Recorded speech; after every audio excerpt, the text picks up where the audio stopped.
Chapter 635.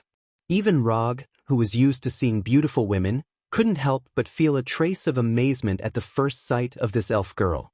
Light blonde hair that was slightly curled, a face that all male creatures would want to protect, and that delicate body that was just right to match her face perfectly. Is this the elf of Alfheim? Rog silently sighed in his heart. Not only did he feel this way, but the people sitting in the hall on the first floor also made a burst of exclamations. Without the auctioneer's introduction, the price of the elf girl's auction could rise at a terrifying speed. In less than a minute, the price of the elf girl's auction rose from 10,000 magic crystal coins to 120,000 magic crystal coins. Magic crystal coins are the highest level of currency in Warnerheim. The exchange price with ordinary gold is roughly between 1 to 10,000. Of course, this exchange price is not stable and will fluctuate freely around 10,000. Like now, when the war broke out on the front line, the exchange price is about 1 to 12,000. The reason why Rog was so clear was that he had just exchanged 2 days ago. However, he didn't exchange gold coins for magic crystal coins, but used Asgard's magic crystals for magic crystal coins. Before the start of the trip, he went to Asgard and took some magic crystals from Thor. He originally planned to take some of Warnerheim's magic crystal coins, but found that Asgard's Golden Palace didn't have many magic crystal coins, so he took the next best thing. These magic crystals weren't taken for free, mainly because he didn't want to take advantage of his friends. For these magic crystals, he asked Konoha Hidden Village to send a batch of vibranium that was enough for Asgard to use for 10 years. Now, in his summon scroll, there are about 1,300,000 magic crystal coins and a batch of Asgard's magic crystals that have not been exchanged yet. Fortunately, he exchanged the magic crystal coins in the capital city, otherwise, he may not be able to complete the exchange so smoothly.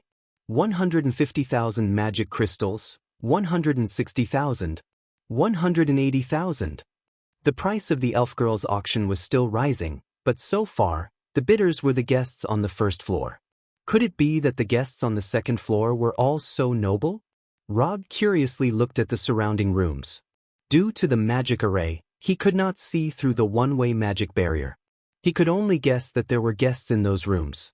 Although he could still use chakra to sense if there was anyone in these rooms, he resisted the urge to do so in order to avoid unnecessary trouble.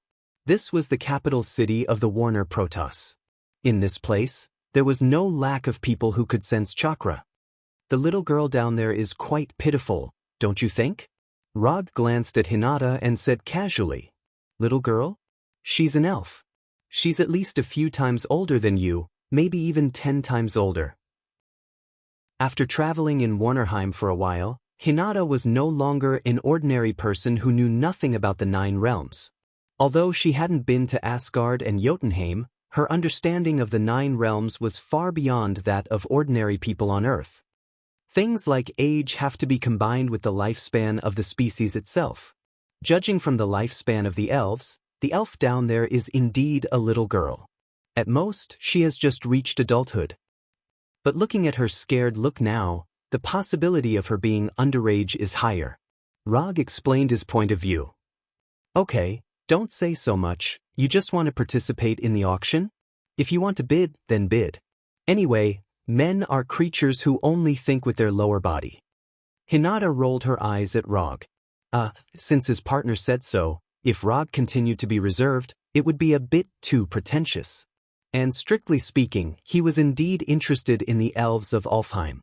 Among the 9 realms, except for the higher underworld that once imprisoned the goddess of death, only the elven kingdom Alfheim he hasn't been to. Therefore, it's normal for him to be interested in the elves. After all, curiosity is something that every living creature has. 300,000. After looking at the people bidding on the first floor, Rog directly raised the price to 300,000. Increasing the price by 10,000 to 20,000 was not in line with his style. Auctions were meant to be a bully. The magic array in the room transmitted his voice, causing the originally intense bidding war to pause for a moment. But soon, a competitor appeared on the first floor. 310,000.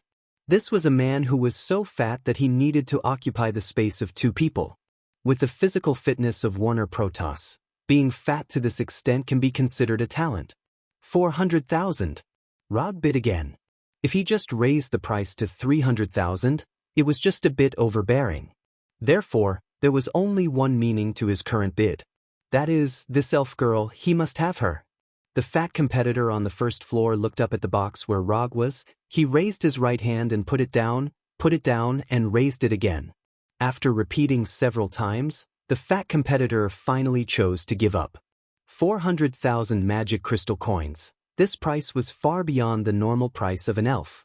However, this was also very normal. Not every elf could be like the elven girl on the stage, giving people a strong desire to protect her. In particular, the rugged collar on the elven girl's neck made the elven girl's delicate and pitiful appearance reach its limit. 400,000 going once. 400,000 going twice. 400,000. Just as the female auctioneer was about to drop the hammer, a female voice suddenly sounded from the box opposite Rog. 450,000 magic crystal coins. A woman? That's not right. It's just an elf girl. Why is a woman like you joining in the fun? Just as Rog was about to continue bidding, he suddenly stopped. Something's wrong. Something's really wrong. Although the female voice just now was hidden by the magic formation, Rog still felt that he had heard this voice somewhere before. Victigny or Weigelf? The only women he knew of from Warner Protoss were the two sisters. Could it be the two sisters? After thinking for a while, he finally made the decision to make a bid. However, before bidding, he adjusted his voice using a sound transmission magic array. 500,000. After reporting his new price, he turned off the sound transmission magic array. As long as the other party continued to raise the price, no matter how much, he would give up. The elf girl on the auction stage was indeed very attractive, but it wasn't enough to make him risk everything to bid for her. He didn't forget that there were still the sword in the stone and the silver surfboard. Chapter 636. 500,000 going once. 500,000 going twice. The beautiful auctioneer on stage began the final countdown, while Rog calmly waited for the other party to raise the price. 500,000. At this point, the auctioneer glanced at the box on the second floor that had just raised the price. However, the box opposite Rog did not have any reaction. Going thrice sold. Clap. The auction mallet fell, and the elven girl's auction officially ended. The other party did not play by the rules. Rog did not expect that in the end he would still win the elven girl and spend an extra 100,000 magic crystal coins. Well done. Although the price had been raised, he did not take it to heart. Isn't it just 500,000 magic crystal coins? I don't care. In his psychic scroll, there were 1,300,000 magic crystal coins. However, this was not all of his assets. He did not exchange all of his Asgard magic crystals for magic crystal coins. He only exchanged a third of it. Therefore, his total assets now were about 5 million magic crystal coins. Although 500,000 for an elven girl was a little expensive, it was not to the extent that it made his heart ache. Moreover, other than these magic crystal coins and magic crystals, he had an even more valuable item. Divinity. To be precise, a third of the divinity. The Black Panther god Bastet's divinity was divided into 3 fragments, and he had 2. One of them was fed to Fenrir, while the other was kept in his psychic scroll. Although he did not have a special understanding of the god system that collected the power of faith, he speculated that the Black Panther god Bastet's divinity potential was between weak and intermediate divine power. Weak, intermediate, strong, supreme. This was the classification of divine power used by most god systems. Among them, strong divine power was roughly equivalent to the king of gods, while supreme divine power was equivalent to the creator gods. Although the Black Panther god Bastet had died under the joint attack of him and Professor Doom, the Black Panther god was still a god that had protected Wakanda for thousands of years. It was not particularly strange for his divinity to be at the level of weak or intermediate divine power. Not long after, the elven girl with a red necklace around her neck was sent to the room Rog was in. He took out 5 magic crystal cards that each represented 100,000 magic crystal coins and handed them to the smiling waiter. He then took the chain from the waiter's hand. Bang! After transferring the chakra to the collar through the chain, he directly shattered the vile collar. Don't talk. Go to the side. I'll ask you if I have any questions. Glancing at the elven girl who was still in a state of shock, Rog once again set his gaze on the auction stage. Legendary Magic Sword, Hill Lord's Heart, Medusa's Eye, Star Adamantine. One by one, the items were put up for auction, and then one by one, they were taken away. Rog wasn't particularly interested in weapons, equipment, or magic materials. He didn't lack weapons now, and he wasn't interested in doing magic research, so these auction items didn't have any attraction to him. After waiting patiently for a while, the second item that he was interested in finally appeared. The sword in the stone. It was an ordinary-looking one-handed sword. He didn't know if the auction house was just playing with the atmosphere or if they really got the sword and the stone together. The sword in the stone that appeared on the auction stage was inserted into a huge stone. Was this thing really the sword in the stone? Rog didn't know much about the sword in the stone. He only vaguely remembered that the sword in the stone was a legendary sword from the time of King Arthur. It was said that the person who pulled out the sword in the stone would have the strength of a multiverse. In the parallel universe, the sword in the stone had two owners. One was Iron Man Tawny, and the other was Captain Britain. After thinking for a few seconds, he used Chakra's perception and began to sense the sword in the stone on the auction stage in detail. Although this action might cause the auction house to be dissatisfied, he didn't mind taking a small risk to determine whether the sword in the stone was the legendary treasure that had the strength of a multiverse in his memory. As long as Njord and Gulwig didn't join forces, he didn't fear anyone from the Warner Protoss. There were no energy fluctuations. After carefully sensing it inside and out, he didn't find any energy in the sword in the stone. Fake. This is definitely a fake. After confirming that there was no energy in the so-called sword in the stone, he immediately lost all interest. However, it was normal when he thought about it. If this was really the sword in the stone that had the strength of a multiverse, it wouldn't have appeared in the auction house. Although the people from Warner Protoss didn't know about other parallel universes like him, they definitely wouldn't be so stupid. In the end, the sword in the stone was bought by the mysterious guest in the box opposite Rog at the low price of 10,000 magic crystal coins. Sister, I told you he won't be fooled so easily. Don't forget he's an earthling. He knows more about the sword in the stone than you and I do. The one who spoke was none other than Weigelf, one of the twins, Thor. It doesn't matter if he wasn't fooled. Anyway, he has already paid an extra 100,000 magic crystal coins. It doesn't matter if the sword in the stone can't fool him. Victigny said indifferently, her light green eyes looking at the box where Rog was. Although Rog entered the king's city as a young Jiraiya, on the first day he entered the king's city, his traces were discovered by the sisters Victigny. To be precise, it was their mother, Gulwig, who noticed his arrival. Gulwig told the two of them, and then Weigelf, with her amazing intuition, made the final confirmation.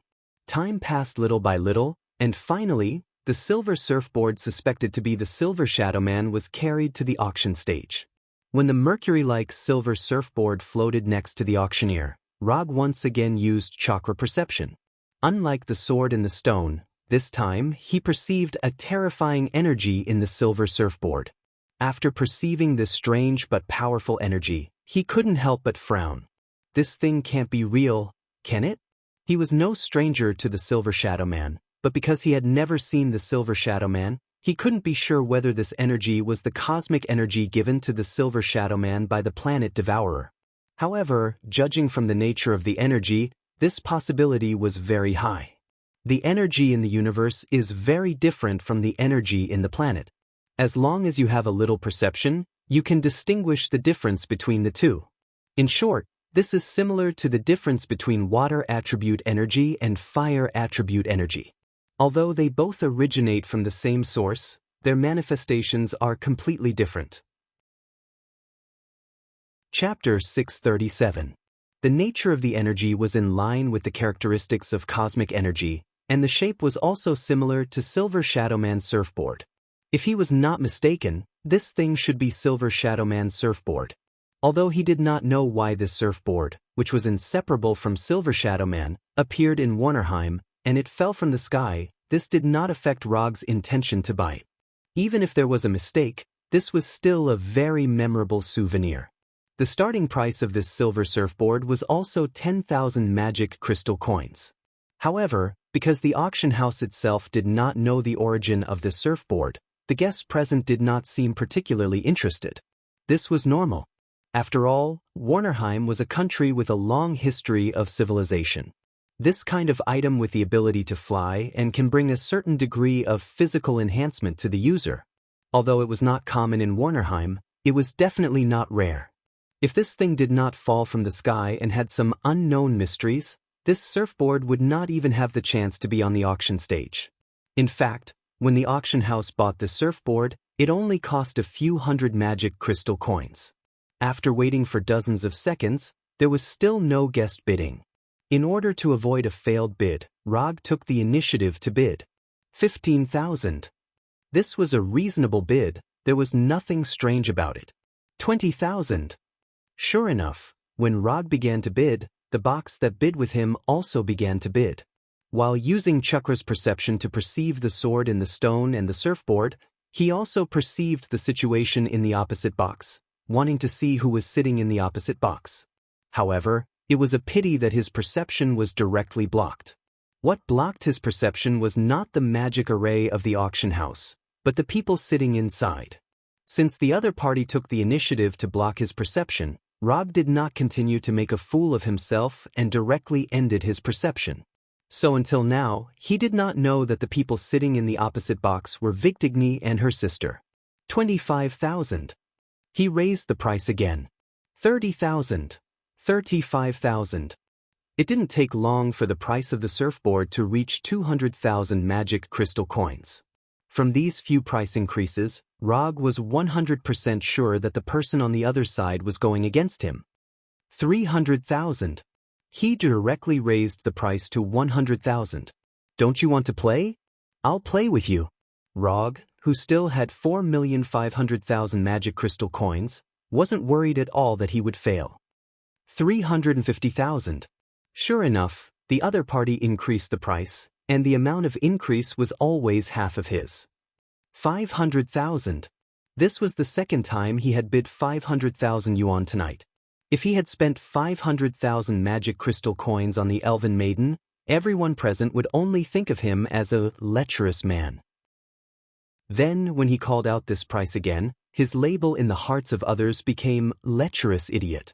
Spending 500,000 magic crystal coins on a strange-looking surfboard that didn't have any rare abilities was no longer a question of curiosity, but a blatant ignorance.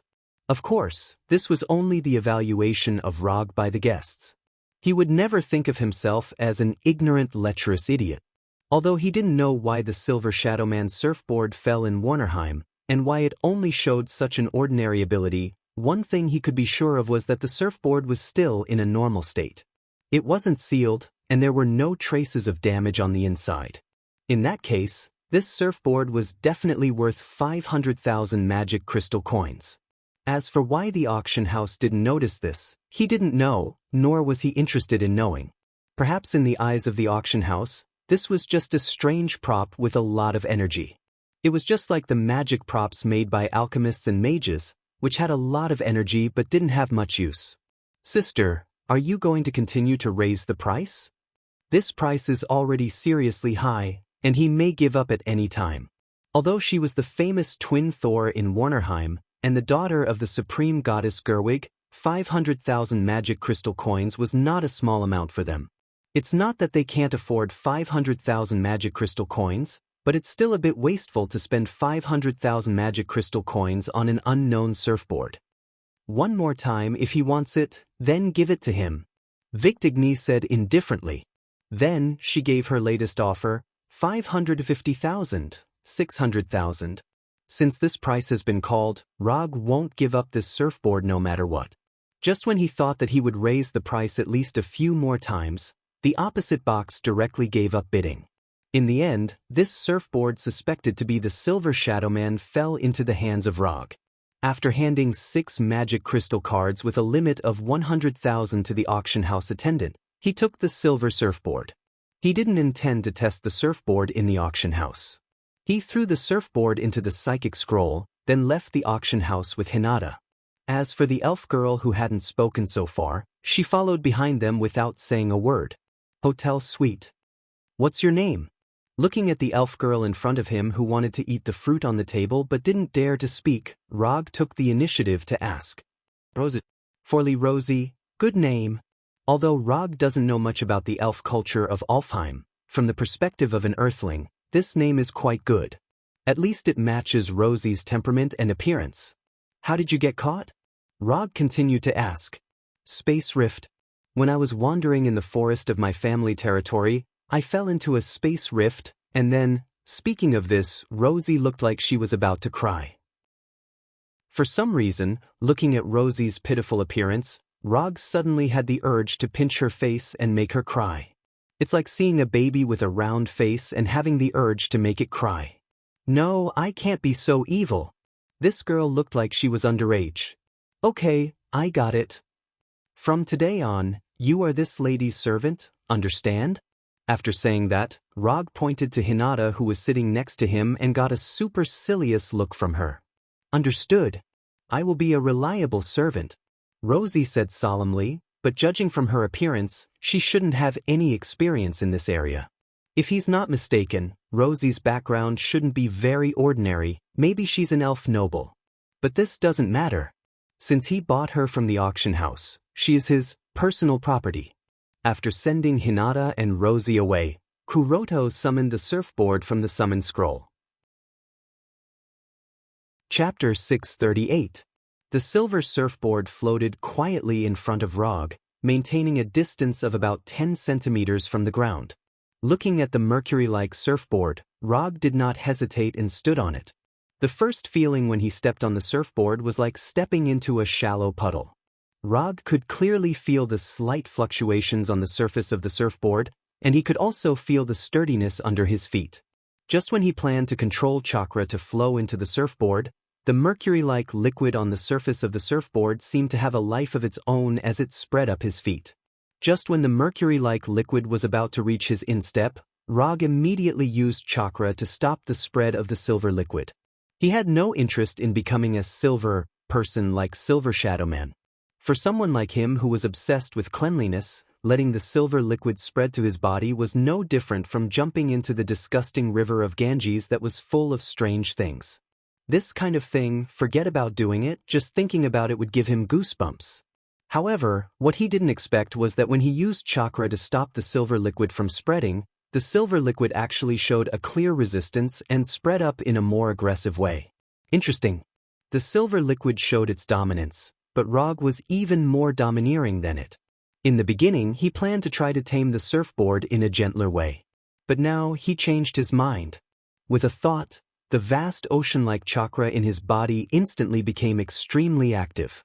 In less than a second, the silver liquid was completely suppressed and turned from its initial liquid state to a solid state. When the surfboard under his feet no longer had the mercury-like flowing posture, he let his consciousness follow chakra into the surfboard. In Rog's perception, the energy in the surfboard was like a small universe, magnificent and boundless. After perceiving this scene, he was 100% sure that the surfboard under his feet was Silver Shadowman's surfboard. This kind of high-level energy that is completely in line with the nature of cosmic energy is definitely not something that anyone can control. To be precise, it is not something that can be mastered by existences below the Heavenly Father level. In terms of energy level, this cosmic energy is only slightly inferior to the energy of Infinity Stone. After confirming this, it was not difficult to judge the authenticity of this surfboard. Only the planet Devourer or other existences of the same level can give such high-level cosmic energy to others. So the question is, why did the surfboard that was inseparable from Silver Shadowman fall in Warnerheim? It's impossible that the planet Devourer targeted Warnerheim and then sent Silver Shadowman to Warnerheim. More importantly, the silver surfboard appeared in Vanaheim, so where did the Silver Shadowman go? After thinking for a few seconds, Rog gave up on thinking. Since he couldn't figure it out, he wouldn't think about it anymore. There was no need to waste his brain cells on this kind of thing. And from the moment he bought this surfboard at the auction house, he had already regarded the surfboard as his own personal property. Even if Silver Shadowman appeared in front of him now, he would not return the surfboard to Silver Shadowman, unless Silver Shadowman can give him something more valuable in exchange. Although he just squandered magic crystals at the auction house, these magic crystals were all exchanged with vibranium. Just when he was considering whether to step on the surfboard and go out to test it, there was a knock on the door. The rapid knocking on the door made Rog frown with dissatisfaction. Before he opened the door, there was an unfriendly voice outside the door.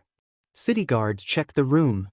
After hearing this sentence, Rog's face became completely gloomy. Checking the room is normal, and the police on Earth do this kind of thing a lot. But the problem is, when have you seen the police go to the presidential suite of a 5-star hotel to check the room?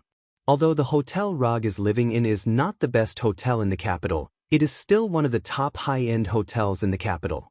Take the suite he is living in now, for example, the cost of 1,000 magic crystal coins a day. After the person at the door shouted, "City guard, check the room," he was basically sure that someone was deliberately looking for trouble. So, he gave up the idea of opening the door and sat on the sofa in the living room with a calm face. Although there is no so-called no-retreat law or castle law in Warnerheim, as long as the guy outside the door breaks in, Rog dares to kill them on the spot. He is not interested in knowing who sent the guy outside the door and what his purpose is. Even if the person outside the door is really the city guard of the capital, he can just leave the capital with Hinata and Rosie. He may not be able to win against Njord and Gulwig, but as long as he wants to leave, no one in Warnerheim can stop him. Including the goddess of death, who is now in Warnerheim, but belongs to the invaders. The knocking on the door continued, and Rosie, who has been changed by Hinata, came out of the bedroom timidly. She looked at Rog sitting on the sofa with a curious face, then turned to look in the direction of the door of the suite. Then, without saying a word, she trotted back to the bedroom. 10 seconds later, the hurried knocking on the door stopped, and Rog was ready to release Shinra Tensei at any time. Although his eyes now look like a pair of ordinary black eyes, this is only the effect of the transformation technique. His right eye is always the Lavender Rinnegan. However, things didn't go as he imagined. After the knocking stopped, the person outside the door did not choose to directly break in, but inserted the key into the keyhole. But even so, Rog didn't stop the Shinra Tensei at any time. Whether it's breaking the door or opening the door, he intends to teach the uninvited guest outside the door an unforgettable lesson. The closed door of the room was pushed open. Shinra Tensei, just at the moment when Shinra Tensei was about to be released, he took the initiative to stop the flow of chakra. How could it be her? No, it should be, how could it be them? The people who opened the door were none other than Vigdigny and Weigelf in pale golden armor. Behind them was a small group of city guard soldiers. This is a bit awkward. Others may not be able to see through his disguise, but Weigelf can definitely see through it. Her astonishing intuition, which could be said to be able to read minds, was simply the natural enemy of the transformation technique. Long time no see. Vigdigny took the initiative to say hello, then sat on the sofa opposite Rog like a tomboy. Chapter 639. Long time no see. Looking at the impolite Vigdigny, Rog replied silently. Then, he continued, "I haven't seen you for a while, and your strength has improved again." Without actively using chakra perception, he didn't notice that it was actually Vigdigny and Weigelf outside the door. In the past, this was something that was impossible to happen. "Oh, I've been defeated by you twice, so I have to work hard." Vergatini raised her head and said. Obviously, she was very satisfied with the improvement of her strength. When Weigelf also sat on the sofa opposite Rog, the city guards who came with them silently closed the door. Boom! When the door was closed, Rog took the initiative to lift the effect of the transformation technique. In front of Vigdigny and her sister, it doesn't make any sense to continue the transformation technique. As soon as the white smoke of the transformation technique dissipated, Vigdigny asked, "What happened to your eyes?" Her memory of Rog is still the time when Rog had 3 Tomo Sharingan. "Just like you, it's a change brought about by the improvement of my strength." As long as one wasn't blind, one could see that Rog's eyes were not symmetrical at all. Just when Victigny was about to say something, Hinata came out of the bedroom with Luo Qi. Hinata first looked at Victigny and roguelike with a puzzled look, then looked at Rog, who had lifted his transformation jutsu. Without any hesitation, Hinata also lifted the transformation jutsu's effect and changed back to her original appearance. Seeing Hinata use the same ability as Rog, Victigny frowned. After changing from a blonde with a proud figure to a relatively less fierce girl, Hinata showed a gentle smile and then sat directly on the right side of Rog. "Dear, who are these two sisters? Why have I never seen you mention them?" "Hinata, you've changed." Listening to Hinata using a green tea tone that he had never used before, Roger unconsciously swallowed his saliva. "This is Victigny and this is Weigelf. They are the famous twins of Warner Protoss, Thor." Rog pointed to Victigny. Just when he was about to introduce Hinata to Victigny and her sister, Hinata gently held his right hand, still maintaining the seemingly harmless smile on her face. "This is my girlfriend, Hinata." After struggling for a few seconds between the terms girlfriend, partner, wife, colleague, and business partner, Rog finally chose a relatively safe relationship. "So she's just a girlfriend? I thought Roger was already married." Victigny glanced at Hinata and said in a slightly exaggerated tone. "This development isn't very good." Looking at the current environment, Rog's mind appeared in Shuraba's mind. "No, I can't let things continue like this." Just when he was about to directly change the topic, Hinata spoke. "Rog, you've been in the capital for so long, but you didn't introduce your sister to me. You made me think that elder sister was really like what was written in those novels." After saying that, Hinata deliberately raised her right hand and shyly hammered Rog's shoulder. "Hiss, there's no need to use gentle fist." Hinata's gentle fist, chakra, entered Rog's shoulder and pierced several chakra points on his shoulder and right arm like red-hot iron needles. "It's all my fault," Rog said with a smile while enduring the pain. Rog can control his expression very well, but Victigny and Hinata don't have his composure. Especially after Hinata deliberately mentioned the novels, Victigny and Hinata's faces instantly turned red. As the heroines in the novels, how can they not know how those novels are written? Although they are female Thor, they are the most powerful group of women in the Warner Protoss. But even so, they have no way to completely eliminate the circulation of those damn novels. This was just like what a great person from China had said. "The people love to read and see, but you don't like it. Who do you think you are?" Although there are many gods in Warnerheim, there is number 404 God. And even if there is 404 God, it can't stop the people from liking it. "I didn't expect sister to be so sharp-tongued at such a young age." Victigny, who acted like a tough woman as soon as she entered the door, no longer hid her momentum at this time. In other words, she took the initiative to vent her amazing oppressive power. In front of Rog, Victigny was defeated. But it can't be denied that Victigny is an existence who has awakened her divine power. She is the female Thor in Warnerheim and a commander in the army. Her oppressive power, not to mention ordinary people, even many senior generals in the Warner Protoss can't stand it. Sister is old, it's inevitable that she will be more irritable. Hinata didn't take Victigny's oppressive power to heart and also broke out her own momentum. Although she hasn't experienced many battles, don't forget that her ninjutsu talent is above Rog. If you want to use momentum to oppress her, not to mention Victigny, even Rog can't do it. Suddenly, the living room of the suite became a battlefield for Victigny and Hinata. Do you want to persuade your sister? Rog doesn't dare to stop Hinata now. Otherwise, Hinata won't let him have an easy time tonight. So, he can only use magic to whisper to remind Weigelf, who is also blushing. Humph! Weigelf snorted with a nasal sound, then released her own momentum and joined Victigny's side. What the hell? It's endless. Just when Victigny joined forces to release their momentum and tried to bully Hinata, Rog didn't continue to stand by and released his own momentum without reservation. Buzz! At the moment when Rog fully released his momentum, with the hotel as the center, all creatures within a few kilometers felt a palpitation as if they were being stared at by an ancient beast. This kind of palpitation as if facing a natural enemy made most people tremble slightly involuntarily. Except for those who have enough strength, most people felt an inexplicable pressure of death. When it comes to momentum, Rog really has never been afraid of anyone. From the time he only knew the Flying Thunder God until now, he had seen all kinds of enemies. If it weren't for the fact that he didn't fight enemies who were far weaker than him, he would have completed the achievement of killing millions of people by now. When Rog's momentum also joined in, Vigdigni decisively took back their momentum and ended this meaningless competition. Chapter 640. When both Vigdigni and Weigelf retracted their momentum, Rog and Hinata also did the same. The atmosphere in the room finally returned to normal. Plop. The boring momentum competition was over, but things didn't end there.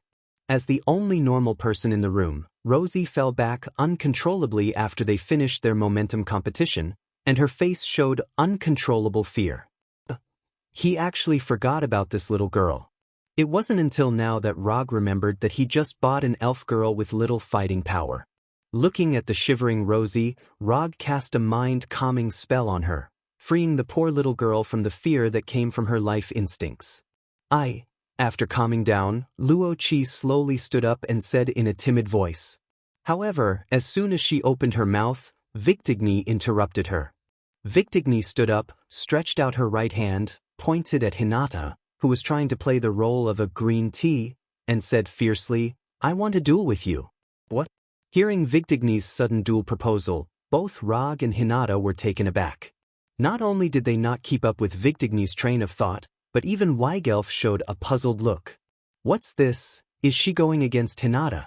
Just when Rog was about to stop Vigdigni, Hinata, who had been maintaining her green tea smile, stood up and said in an unquestionable tone, "I accept your duel." After seeing Hinata's rare serious look, Rog knew that there was no way to be kind tonight. Although Hinata usually has a gentle and lovely appearance, like a caring big sister next door, only Rog, who has been in contact with Hinata for a long time, knows how decisive she can be when she's serious. Let's put it this way, when Hinata says that he can't rest, even as the fourth Hokage, Rog doesn't dare to disobey her order and secretly rest. Good. Don't cry later, don't blame big sister for being too heavy-handed. Vigdigni didn't expect that Hinata would actually accept her duel proposal, and a look of confidence appeared on her face.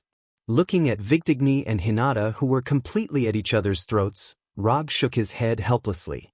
A duel is a duel. The sooner it's over, the sooner it's over. Otherwise, there would be no end to this matter. Although it's late at night, under the arrangement of Vigdigni, they successfully got the permission to use of the Colosseum. Roger did not follow the three of them into the arena that looked similar to the Colosseum in ancient Rome. He said slowly, "I'll wait for you outside." "Don't worry, I won't bully your girlfriend." Vigdigni raised her eyebrows and said to Roger, "I'll be back soon," Hinata said with a smile. When the three of them disappeared from the entrance of the arena, Roger jumped on Fenrir's back. Guangua. Because of the effect of the transformation technique, Fenrir's wolf howl turned into a toad's cry. However, whether it was a wolf howl or a toad, Rog couldn't understand it. Lying on the back of Fenrir, who had transformed into a red toad, Rog looked up at the moon in the night sky, which was different from the one on Earth. The moon on Earth is bright white. The moon in Warnerheim is the so-called blood moon, and the moonlight will constantly change between crimson and blood red with the change of date. Not long after, there was a fierce thunder sound in the Colosseum.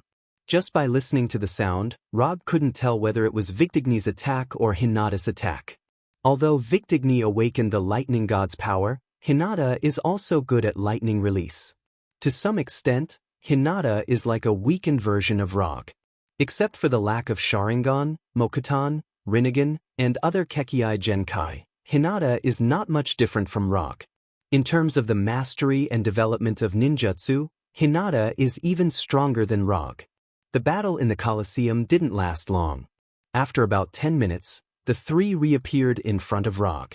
Looking at Hinata and Vigdigni, who didn't have any injuries, Rog didn't ask about the result of the duel. He directly said goodbye to the two sisters and returned to the tavern with Hinata and Fenrir. Sitting on Fenrir's back, Hinata leaned her head on Rog's shoulder and said in a normal tone, "Aren't you curious about the result of our duel?" "There's nothing to be curious about. When you accepted the duel, I knew that the winner would be you." "Why?" "She's the famous female Thor." "Okay. Others don't know you, but don't I know you?" "She's indeed a female Thor, but you're also a ninja. You don't do things that you're not sure about. Moreover, you're someone who was personally guided by me. I know very well what kind of strength you have." Rog hugged Hinata's slender waist and said slowly, "Victigni's strength is indeed good, but unfortunately, her opponent is Hinata, so there's no need to think about the final result. Actually, she's also quite good, but a little silly." After hearing Hinata's description of silly, Rog smiled helplessly. Silly is not a good word, but Rog knows Hinata very well. From Hinata's point of view, this is a pretty good evaluation. At least it proves that Hinata recognizes Victigni. Yes, it's recognition. If it's not someone recognized by Hinata, she won't give such a silly evaluation, and she won't even make an evaluation. She will only silently label her as a waste or garbage in her heart. After the episode of Victigni, the night finally passed. Because of the appearance of Victigni and her sister, Rog also temporarily dispelled the idea of testing the silver surfboard and decided to return to Konoha and slowly study this surfboard. The next morning, when Rog and Hinata had just tasted the specialty breakfast of Warnerheim, Victigni appeared in front of them again. "My mother wants to see you." "No problem." Victigni's mother, Gerwig, is not an ordinary person. In the eyes of the outside world, Gerwig is the most powerful goddess in Warnerheim, second only to the existence of the god King Njord. Of course, this is only the view of ordinary people. Whether it's Njord or Gerwig, neither has admitted this. However, Rog has a completely different view. Chapter 641. Compared to the divine King Njord, Gulweg did not have many illustrious achievements, and she rarely appeared in the outside world. But it would be too arbitrary to conclude that she was weaker than Njord based on this alone. The first time he came to Warnerheim, Rog had fought with Njord. At that time, he had just mastered Sage Mode and was far inferior to now. But in that fight, he did not feel a huge gap in strength from Njord that he could not resist. How should he put it? At that time, it was indeed unlikely that he could defeat Njord, but he could also guarantee that he had more than a 70% chance of leaving alive and not being seriously injured. As the divine king of Warnerheim, Njord could not be said to be weak. But compared to an existence like Odin, Njord, a divine father-level existence, seemed a little unworthy of the name. In fact, until now, Rog still doubted whether Njord had the strength of a divine father. In any case, from that fight, he did not feel that Njord was a divine father. Especially after he had the strength of a divine father, his doubts grew stronger and stronger. Combining his own actual situation and the situation of the last fight, he speculated that Njord should be about the same as himself, at the peak of the divine father level, only half a step away from the divine father level. The peak of the divine father level seemed to be only half a step away from the divine father level, but in fact, the two were completely different existences. So the question was, if Njord did not have the strength of a divine father, how did Warnerheim resist Odin's army back then? Don't say that Odin deliberately let Warnerheim go, allowing Warnerheim to maintain its independence. Odin was not the benevolent divine king that he was later when he fought in the Nine Lands. If he was not sure that he could not completely conquer Warnerheim, Odin would never have made the decision to only station troops in Warnerheim without interfering in the specific internal affairs of Warnerheim. Therefore, if Rog guessed correctly, the reason why Odin made this concession was because of Gulwig. He even had a very gossipy idea. Did something happen between Odin and Gulwig? Let's put it this way, Odin's biological son, Thor, awakened the divine power of thunder, and Gulwig's twin daughters also awakened the divine power of thunder. What was even stranger was that he had never heard of Gulwig's husband. Even the nobles in the Warner Protoss didn't know about it, let alone him. Therefore, he couldn't be blamed for having some inappropriate associations. Speaking of Gulwig's strength, judging from the awakened divine power of Victigni and her current strength, Gulwig's strength is definitely not too weak, and may even be stronger than Njord. At least from the perspective of the strength of her descendants, that's the case.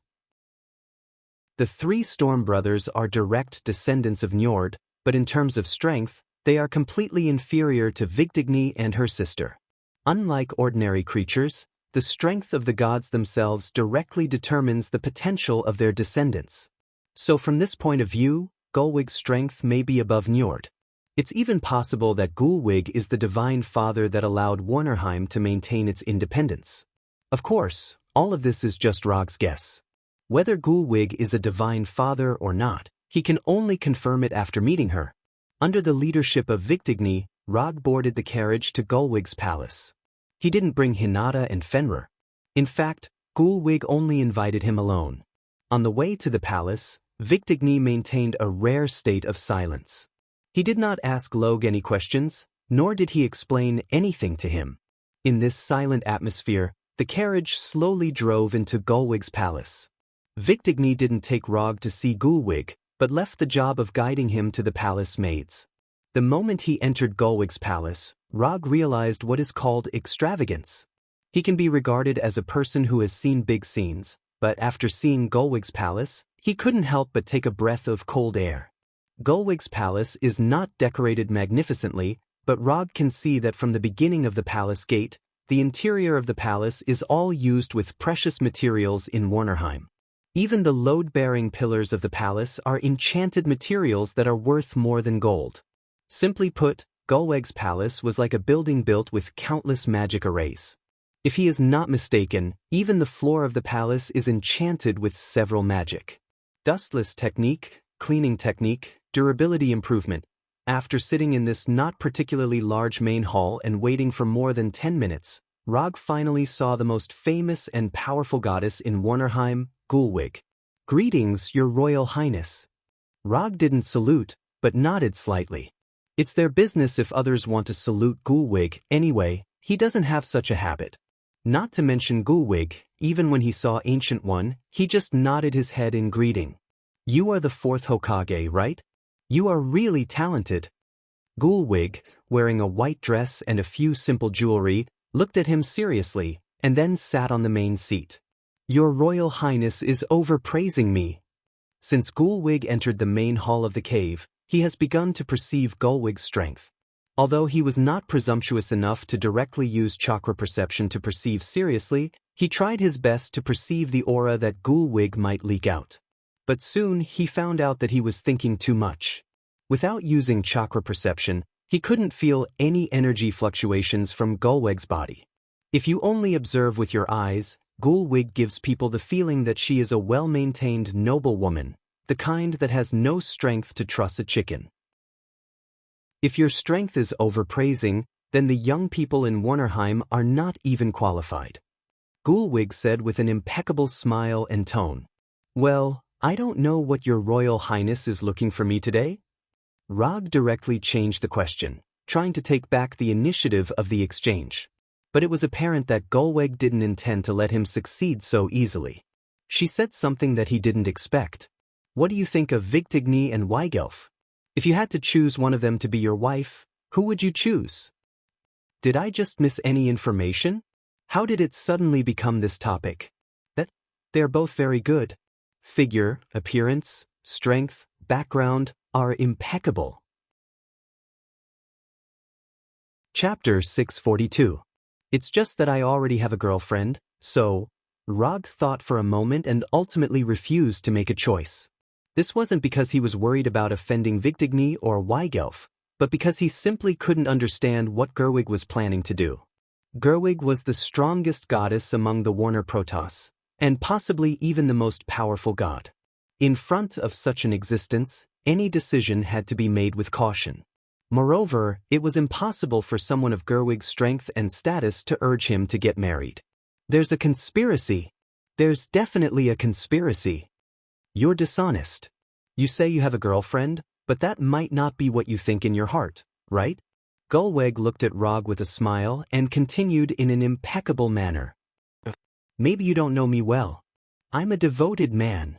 Ever since Gulwig appeared, Rog realized that he couldn't control the conversation at all. I'm still very clear about a man's thoughts. Don't try to lie in front of a woman who's at least 100 times older than you. It won't work, Gerwig said with a smile. Then, just as Rog was about to explain something, she continued, let's be frank. If Victigny and Weigelf were to marry you at the same time, would you be willing? As long as you're willing, I can arrange a wedding for you immediately. Damn, what is this girl trying to do? Rog had to admit that he couldn't keep up with Gerwig's train of thought. Or rather, he couldn't accept Gerwig's straightforward way of talking. Rog shook his head helplessly at the sight of Gulweg, who was a perfect match for the word goddess in terms of looks, figure, and status. Your Highness, just say it. What are you planning to do? Are you trying to rope me in, make me work for you, or just help you complete something? But to be honest, I look down on you for using your own daughter as a bargaining chip. Rog's expression became serious. You're the only one in Warnerheim who dares to talk to me like this. With that, Gulwig raised her right hand, and a light blue barrier was instantly formed, enveloping the entire hall. Your Highness, aren't you looking down on me a little too much if you think you can trap me with a barrier of this level? After casually sensing the mana fluctuations of the barrier, Rog knew that this barrier wouldn't be able to trap him. He might not be able to break it in 1 or 2 seconds, but it would take him at most 5 or 10 seconds. This barrier isn't used to trap you. It's only used to prevent others from hearing what we're about to say. Gulweg explained. Then she released her aura and energy waves. The moment Gerwig released her aura, Rog frowned slightly. Heavenly Father tier. Gulweg was actually a Heavenly Father.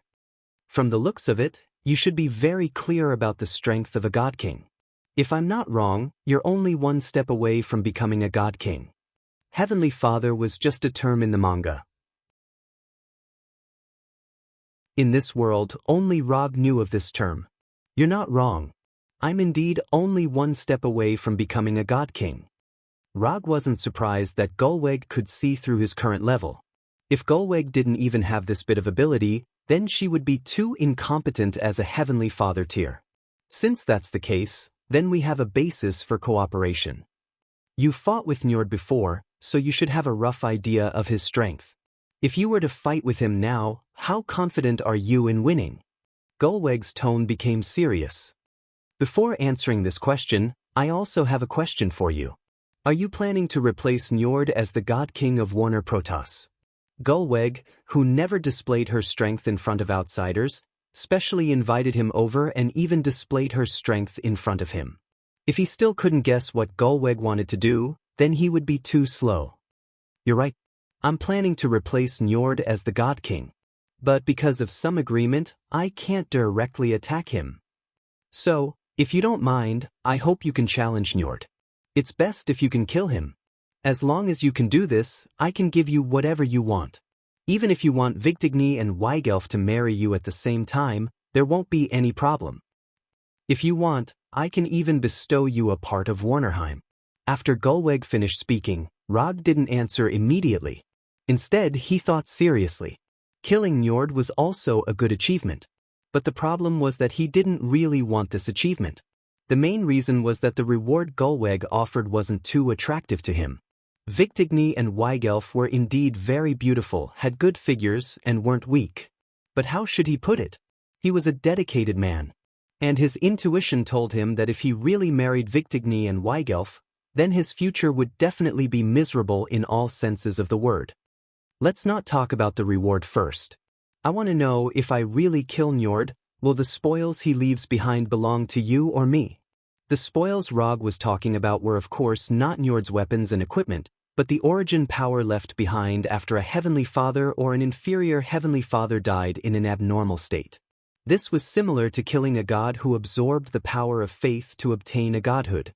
It was just that Njord didn't rely on the power of faith to become a god, so what was obtained after killing him was his origin power. If you can kill Njord, the origin power he leaves behind will of course be yours. Gulweg was already a Heavenly Father. Although Njord's origin power was precious, it wasn't to the point where she had to have it. Okay, I can help you kill Njord, but I want detailed information about his weapons, moves, combat habits, and so on. The more detailed, the better. Also, I have a little obsessive-compulsive disorder. When I accept a commission, I'm used to signing a commission scroll with the client. With that, Rog summoned a commission scroll that he had never used before. The commission content is to write that I'll help you kill Njord.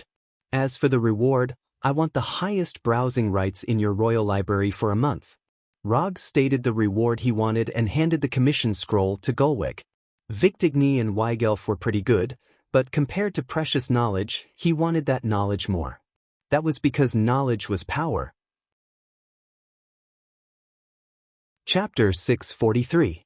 After hearing what Rog said about the reward, Gerwig's face changed slightly, and the way she looked at him changed. This was not because Rog wanted too much reward, but because it was too little. Not to mention the highest browsing authority of the Royal Library for a month, even if Rog wanted to make a copy of all the books in the Royal Library, it would not be difficult for her. Of course, to complete this, she needs to wait until she replaces Njord as the new God King of Warner Protoss. No problem, as long as you can kill Njord, all the books in the Royal Library will be open to you.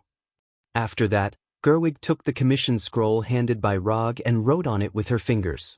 The text written with magic fell on the commission scroll and finally evolved into pale golden text. When Gerwig finished writing the commission scroll, Rog opened the commission page of the system and took a look. Sure enough, Gerwig's commission passed the judgment smoothly. Commission content: Kill Njord. Commission status: Incomplete. Commission reward: 500 ninja coins. Rog was not surprised that Gerwig's commission could pass the judgment of the system. But he did not expect that the system would give a commission reward of 500 ninja coins. If he remembered correctly, the highest reward given by the system before was only 350 ninja coins. And that time was because he stopped the goddess of death Hela from taking Asgard, so the system gave a reward of 350 ninja coins. But now, killing Njord made the system give a reward of 500 ninja coins.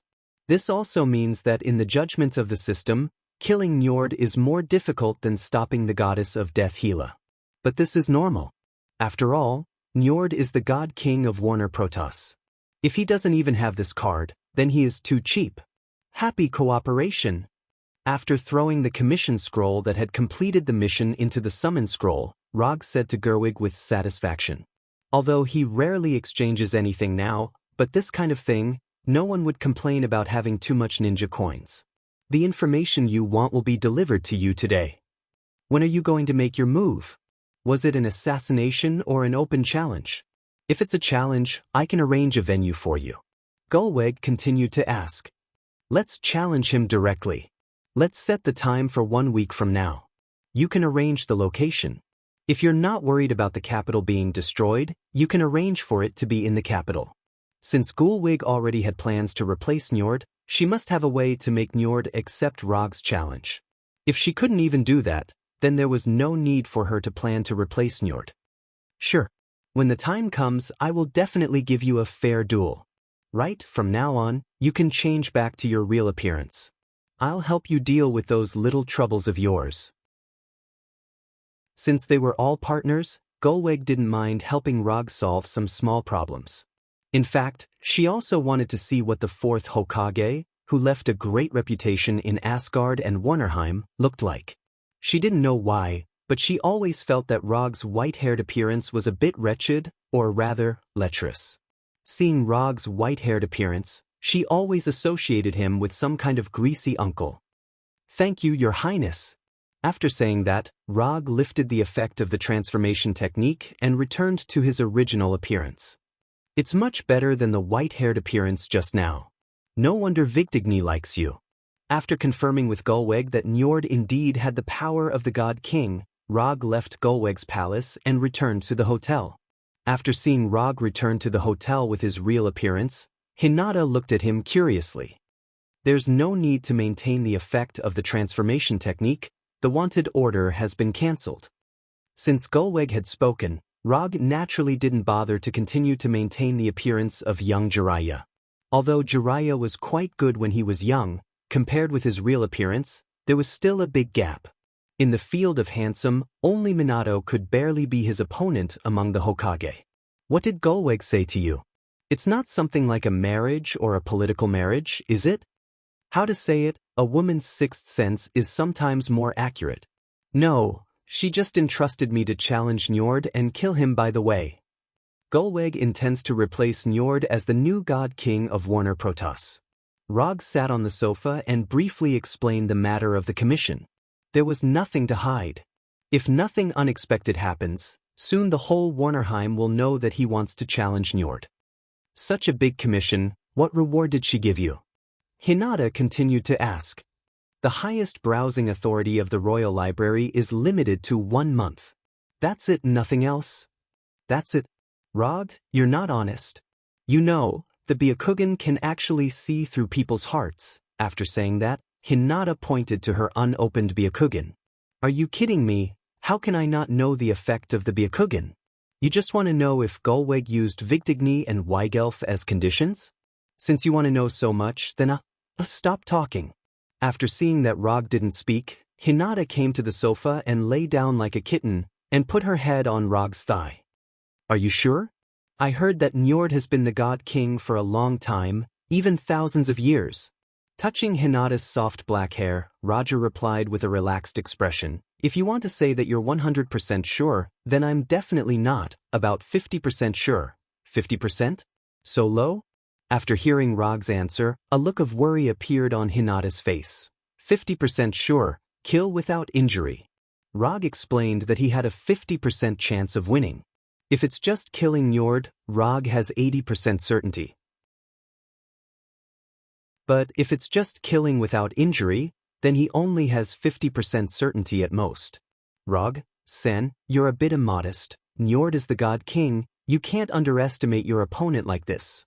You have to be cautious, cautious, and cautious. Obviously, she only has 2 or 3 combat experience in total, but now she's reminding Rog not to underestimate his opponent. This is not immodest, this is called strategic contempt for the enemy. How can Rog underestimate Njord? The ninja coin's reward given by the system is enough to prove something. Chapter 644. The news of the 4th Hokage Rog challenging the King of Gods Njord quickly spread throughout the capital with Gulweg's help. To be precise, it took less than an hour for the news to spread throughout the capital. Challenging the Warner Protoss's King of Gods in Warnerheim was something that had only happened a few times in the history of Warner Protoss. Not to mention, the person who challenged the King of Gods this time was an Earthling. If there was a ranking among Warner Protoss about who their most hated enemy was, Rog would definitely take the first place without any suspense. Even the goddess of death Hela, who was now leading the Frost Giants and Flame Giants to invade Warnerheim, was more popular than him. The reason for this was very simple. First of all, Rog helped Asgard's army defeat the Warner Protoss army twice. The first time was when Loki destroyed the Bifrost, and the second time was after Odin's death. These 2 opportunities were a once-in-a-lifetime opportunity for the Warner Divine Clan. Unfortunately, these 2 opportunities were stopped by Rog. In addition to these 2 times, Warner Protoss also blamed Rog for the goddess of death Hela's invasion of Warnerheim. After knowing that Asgard had once fought with the goddess of death Hela in Jotunheim and defeated her, many Warner Protoss had an idea that didn't make sense but fit their mentality. They believed that it was Rog who helped Asgard defeat the goddess of death Hela, which led to Hela's invasion of Warnerheim. If Rog hadn't helped Asgard, Hela would have definitely defeated Asgard's army and become the monarch of Asgard. This way, Hela wouldn't have been able to rule Jotunheim and Muspelheim, let alone bring the Frost Giants and Flame Giants to invade Warnerheim. Therefore, everything that Warnerheim was suffering now was Rog's fault. What was even more difficult to understand was that there were only a few Warner Protoss who accepted this explanation. Therefore, Rog became the most hated person in the entire Warner Protoss. After knowing the thoughts of these Warner Protoss, Rog's only reaction was that no wonder Warnerheim had always been inferior to Asgard. When they encountered problems, they didn't look for the reason themselves, but blamed others instead. It was unreasonable for such a race to be better than Aseri. Although Logue did not take these thoughts of the Vannas to heart, he had to admit that this idea, which was shared by most of the Vannas, had caused him a lot of trouble. Although Gulwig stopped the Golden Thorn's arrest warrant, she couldn't stop people's thoughts. Therefore, Rog, who was living in the hotel, suffered a lot of unnecessary disturbances. This included, but was not limited to, people who always tried to break into his suite, or booked all the rooms around his suite, and then attacked him with noise from morning to night. Even his mount, Fenrir, suffered a lot of unnecessary harassment. In the beginning, Rog had planned to personally teach these arrogant fellows a lesson. But before he could do it, Hinata stopped him. Under Hinata's suggestion, Rog asked Gulwig for a manor in the suburbs of the capital, and then took Hinata and Fenrir to live there. After moving into this manor that belonged to Gulwig, the unspeakable harassment finally stopped. But this also brought a problem, and that was, Gulwig's reputation among the people became a little bad. Gulwig's move to let Rog live in the manor also caused a small problem. That is, the cooperation between them became known to everyone.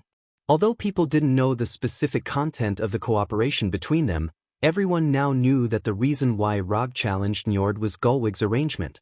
This also caused Gulwig to suffer the most serious reputation crisis in history. Just when Rog was curious about how Gulwig was going to restore her reputation, Gulwig made a move that made him look sideways. Gulwig, who rarely made a move in the Warner Protoss, showed her overbearingness without hiding it. She didn't do anything about those ordinary discussions. However, as long as anyone dared to mention that she had deliberately colluded with Log, betrayed the Vannas, or even talked about some disgusting cooperation that could not be brought up in public, she would use her actions to prove what it meant to kill anyone who criticized her. For a time, the entire capital was slaughtered, and a large number of people were beheaded by Gulwig's army every day. Under this thunderous suppression, all the criticism in the royal city instantly disappeared. Of course, this was only the disappearance on the surface. Of course, Gulwig knew that these discontented people were just hiding in the dark. But she didn't care too much about this. All she wanted was peace and quiet on the surface. After Gulwig arranged for her army to capture and kill those who criticized her, the people of Warner Protoss realized Gulwig's overbearingness and strength for the first time. The current divine king of Warner Protoss was Njord, but when capturing and killing those people, Gulwig didn't greet Njord at all. Even a few blood relatives of Njord were captured by Gulwig's people and beheaded in public. In addition to showing her overbearingness and strength, Gulwig's actions also revealed a very important piece of information. That was, nearly half of the entire army of Warner Protoss was actually in her hands. No one knew when exactly she pulled these troops under her command, but what people could see was that half of the army hung Gulwig's flag in the position of the commander's flag. This woman is not simple. After seeing Gulwig's actions over the past few days, Rog had to admit that he had underestimated Gulwig. He thought that Gulwig, as a goddess, would be more tactful. But he didn't expect that in this aspect, Gulwig's overbearingness and strength were no less than his.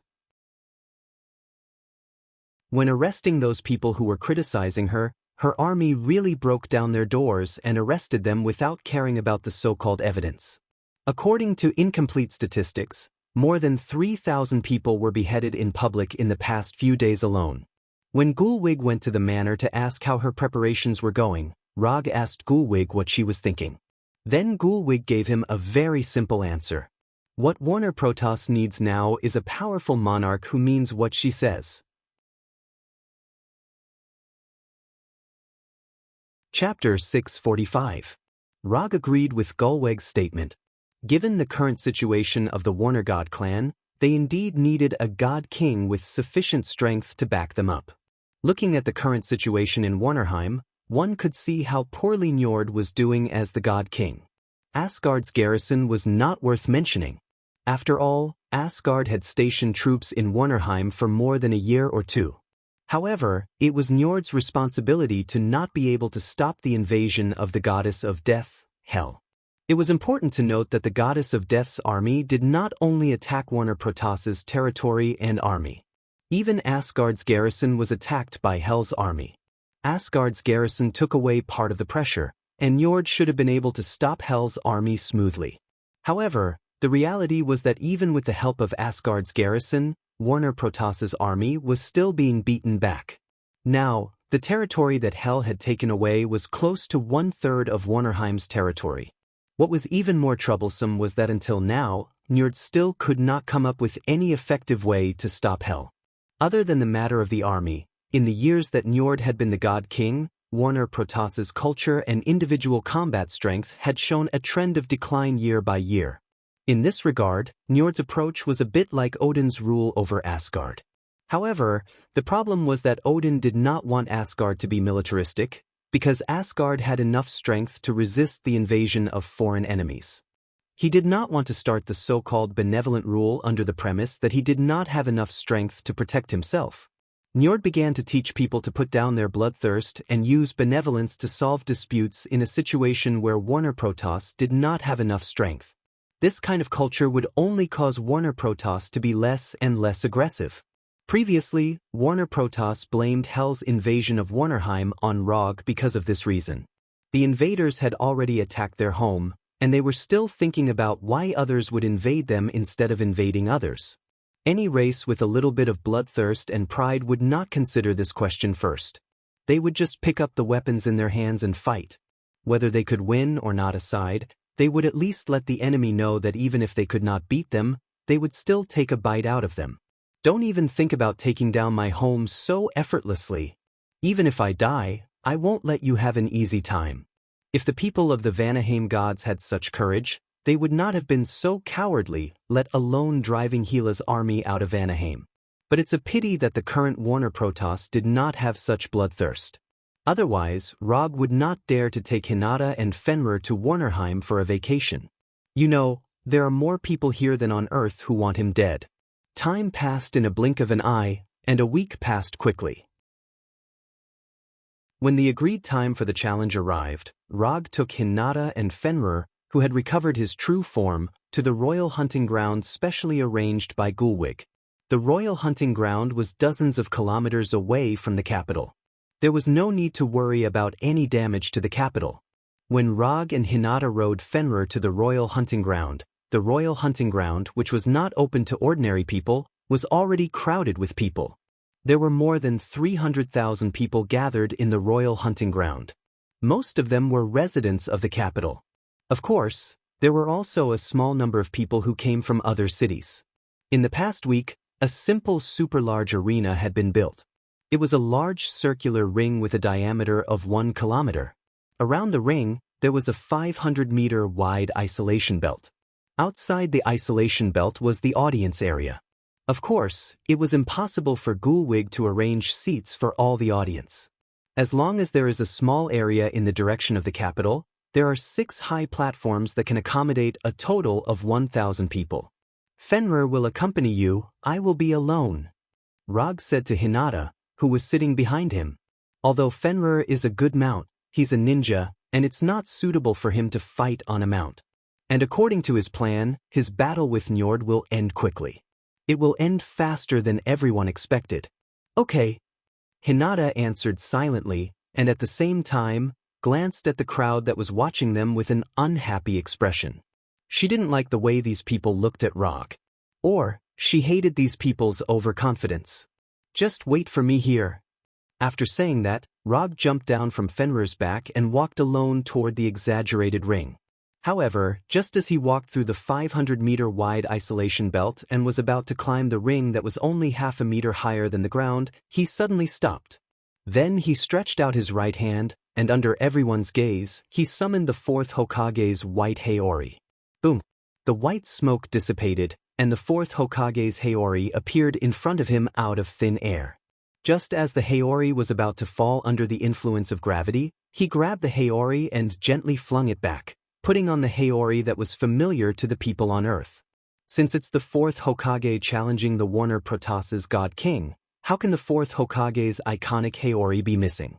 Seeing Logue put on his Haori as if there was no one else around, the audience started looking at him with even more disdain. Although the audience didn't recognize the words on the Haori, they didn't like Rog's arrogant behavior. If looks could kill, he would have died countless times by now. Feeling the murderous eyes coming from all directions, he pretended to enjoy it and took a deep breath. This feeling was very good. Then, his figure disappeared directly, and he used the body flicker technique to come to the center of the ring.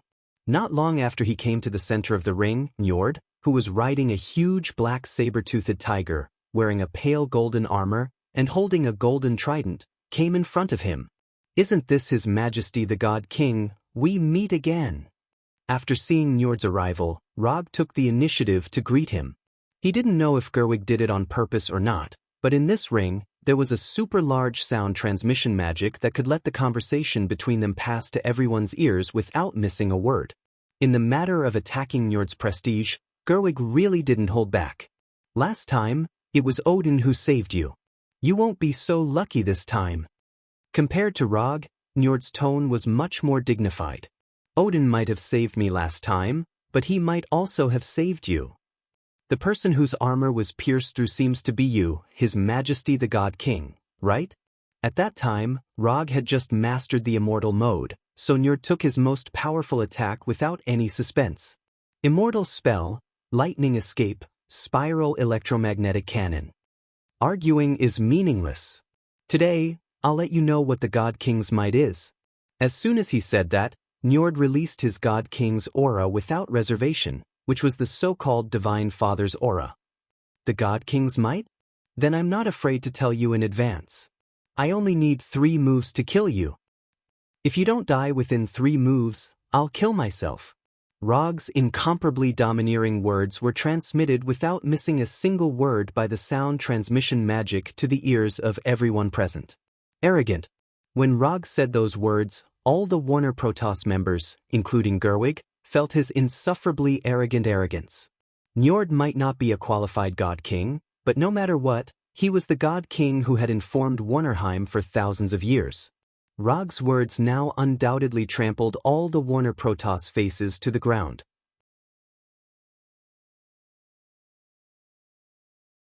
Chapter 646. If Njord only loathed Rog before, and hated him for teaming up with Gerwig. But now, he really wanted nothing more than to grind Rog's bones to dust. In his own kingdom, in front of 300,000 Warner Protoss, he actually dared to boast that he would kill him in 3 moves. This was no longer a matter of provocation, but that he didn't even put him in his eyes. For a moment, Njord's body surged with an intense killing intent. Under the influence of his divine power, the originally endless blue sky suddenly became as gloomy as ink. Oh, he's actually angry. Looking up at the instant change in the sky, Rog still maintained his initial calmness. That's right, Njord was indeed the Divine King, the so-called Divine Father. But after browsing through the detailed information provided by Gerwig, he finally understood why he instinctively suspected that Njord hadn't reached the Divine Father level. The reason was very simple, because Njord's Divine Father level strength wasn't cultivated by himself. The reason why Njord could become the Divine King was purely because he inherited the authority left behind by the previous Divine King. Thus, he was promoted to the Divine Father level and became the Divine King of Warner Protoss. To put it simply, Njord's Divine Father level strength was obtained through cheating. This was also why Odin and Njord were both Divine Fathers, but the pressure Rog felt from the two of them were completely different. If he challenged Odin, Rog would feel that he was courting death. But if he challenged Njord, he felt that he could still do it. Yes, it was just okay, and it wasn't to the point where he could win for sure. The reason why he dared to boast of killing Njord in 3 moves in public was very simple, because he didn't intend to talk about martial virtues with Njord this time. Rog would have to be crazy to talk about martial virtues with a divine king who had lived for God knows how many millennia. Moreover, this was in his own country. So, he picked out one of his 3 infinity stones and silently carried it with him. He did not choose the reality gem that he had for the longest time, nor did he choose the soul gem that he obtained last. Instead, he chose the power gem that has a very high compatibility with Thanos.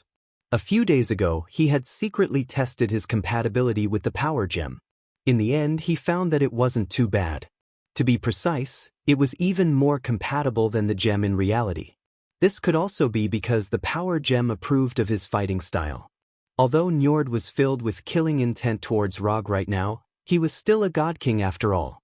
He could not attack Rog first. Sometimes, people were just so hypocritical.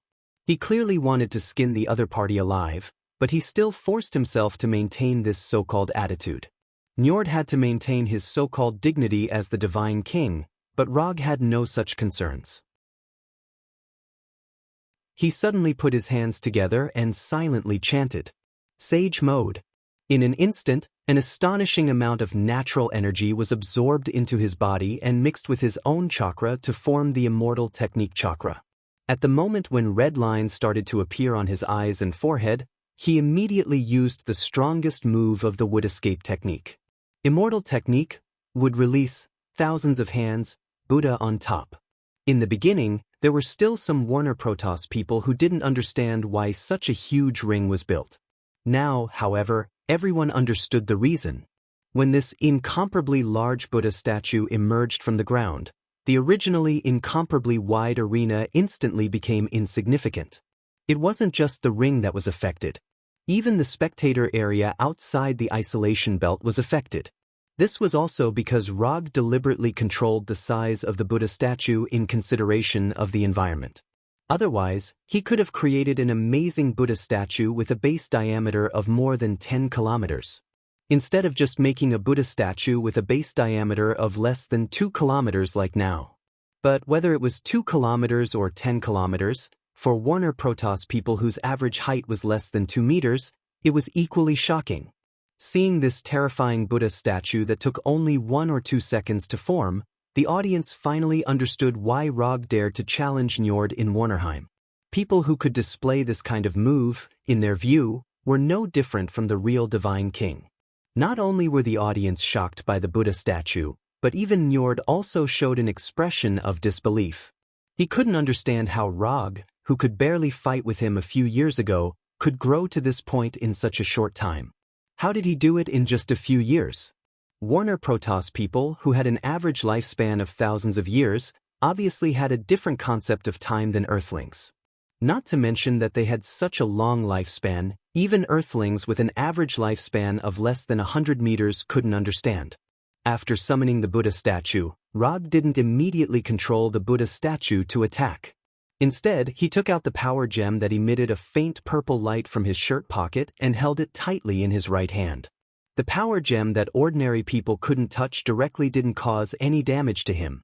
If a 100% sage body and sage mode couldn't be recognized by the power gem, then not many people in the world could use the power gem.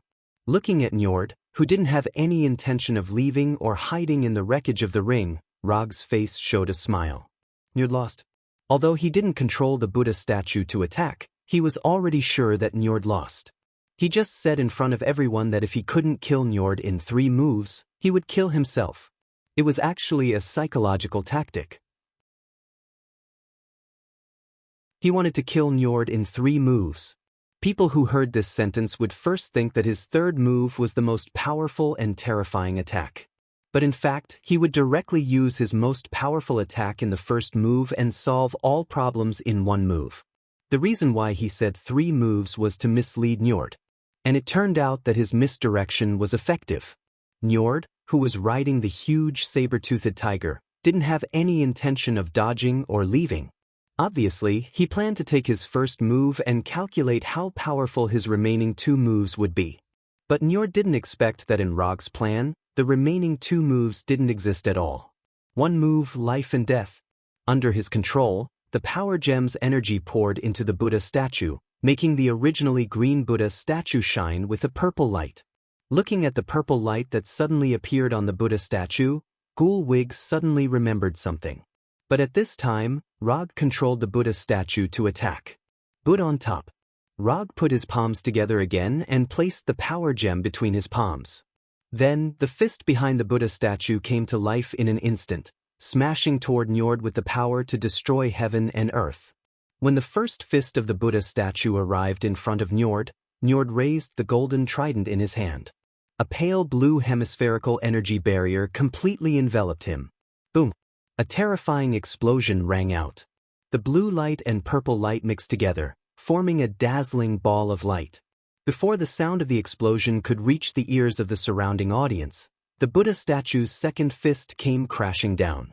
Then the third, the fourth, the fifth. In the beginning, one could still see the blue light formed by Njord's divine power. However, after the 20th punch, the blue light completely disappeared and was replaced by purple and golden explosive light. Eula Eula Eula Eula Eula. Although the Buddha statue's body gave people a feeling of incomparable clumsiness, the speed of the Buddha statue's punches was far beyond people's imagination. It had even reached the limit of what the naked eye could capture. The audience thought that they would be able to see a hearty battle, but they never imagined that they would see a one-sided beating. Terrifying explosions rang out continuously, and the shockwaves and shockwaves of the explosions swept out like a tsunami. The earth began to crack, and the continuous violent tremors continued. At this moment, the rapidly punching Buddha statue became the most eye-catching existence in the entire world. The earth wailed, the mountains trembled, and the sky mourned. This doomsday-like scene only lasted for a little more than a minute before it came to an end. In this minute, Rog unleashed all the thousands of punches behind the Buddha statue, not leaving a single one behind. In order to ensure that every punch had enough power, he not only crazily consumed the chakra in his body, but also constantly urged the power gem to provide energy. While he was activating the power of the power gem, a voice that sounded like the ravings of a devil kept appearing in his mind. Smash the world with one punch. Smash the world with one punch. Smash the world with one punch. The power gem certainly had the ability to destroy a world with one blow. But the problem was that Rog's physique couldn't withstand such an energy output. The achievement of destroying a world with one punch was indeed tempting, but he didn't want to become like Thanos, who was unable to resist the backlash of the power gem. Under the temptation of this demonic raving-like voice, he always maintained his initial rationality and did not let the energy provided by the power gem exceed the limit that he and the Buddha statue could withstand. When the Buddha statue stopped attacking, he didn't hesitate and directly threw the power gem in his palm into the summon scroll, and then deactivated Sage Mode. As time passed, the smoke and dust raised by the explosion gradually dissipated. When everything returned to normal, the audience, who had come to watch a good show but had almost been killed by the attack, saw the scene in front of them clearly. The Buddha statue with the amazing size was still standing in front of them like a mountain peak. But compared to when it first appeared, the fists behind the Buddha statue had all disappeared. In front of the Buddha statue was a deep pit with a diameter of several kilometers and a depth of hundreds of meters. There was no gravel in the deep pit, nor was there any living thing. Njord, who was supposed to be standing in front of the Buddha statue, had completely disappeared. Instead, there was a fist-sized light blue crystal floating quietly in the center of the deep pit. This light blue crystal was none other than Njord's origin energy. Or rather, it was his God King's authority. Under the attack of the Buddha above the top, Njord didn't even have the chance to self-destruct and was completely killed by the Buddha above the top integrated with the power gem's energy. Apart from the God King's authority, Njord didn't leave anything behind. Not even his bones were left. It was finally over. Glancing at the God King's authority floating quietly in the center of the deep pit, Rog stretched out his right hand and used 10,000 Mammoth Heaven's pull, sucking the God King's authority into his hand. This battle was not a loss. Although the God King's authority was Njord's origin energy, Rog wasn't sure if he could make Njord leave the God King's authority behind. This was a matter of luck to begin with. If killing a God King could give him a God King's authority, then the God Kings of this world would be too insecure. After throwing the fist-sized God King's authority into the medium scroll, Rog turned his head and looked around. Although Gerweg had prepared a large enough arena for him, it was clear that Gerweg had underestimated his strength. A 1-kilometer diameter arena wasn't enough for him to unleash his full potential. Apart from Njord being killed by the Buddha above the top, the spectators on the opposite side of the Buddha statue also suffered heavy casualties. When the Buddha statue appeared, the spectators outside the isolation zone silently retreated a distance. However, it was clear that they didn't retreat far enough. Rog didn't know how many spectators died from the attack, but judging from the deep pit in front of him that was several kilometers in diameter, the number of spectators who died wasn't small. However, this had nothing to do with him. It was all because Gerweg's arrangements weren't appropriate enough.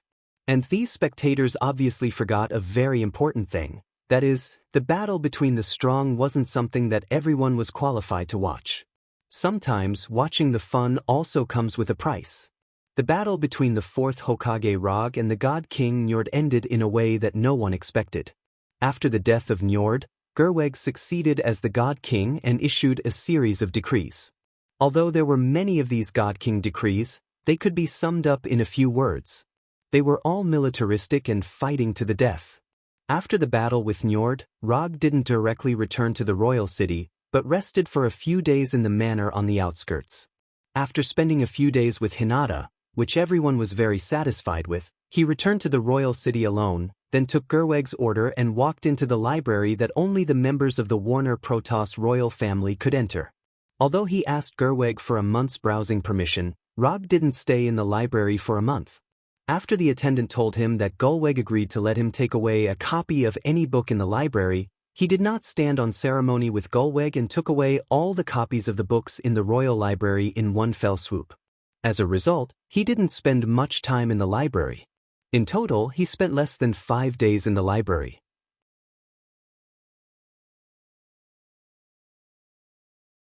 Chapter 647. After taking away all the copies of the books from the Warner Protoss Royal Library, Rog left the capital with Hinata and Fenrir. Although no one from Warner Protoss dared to express dissatisfaction in front of him, and even the people he met on the street were respectful to him. But he still lost the intention to stay in the capital to play.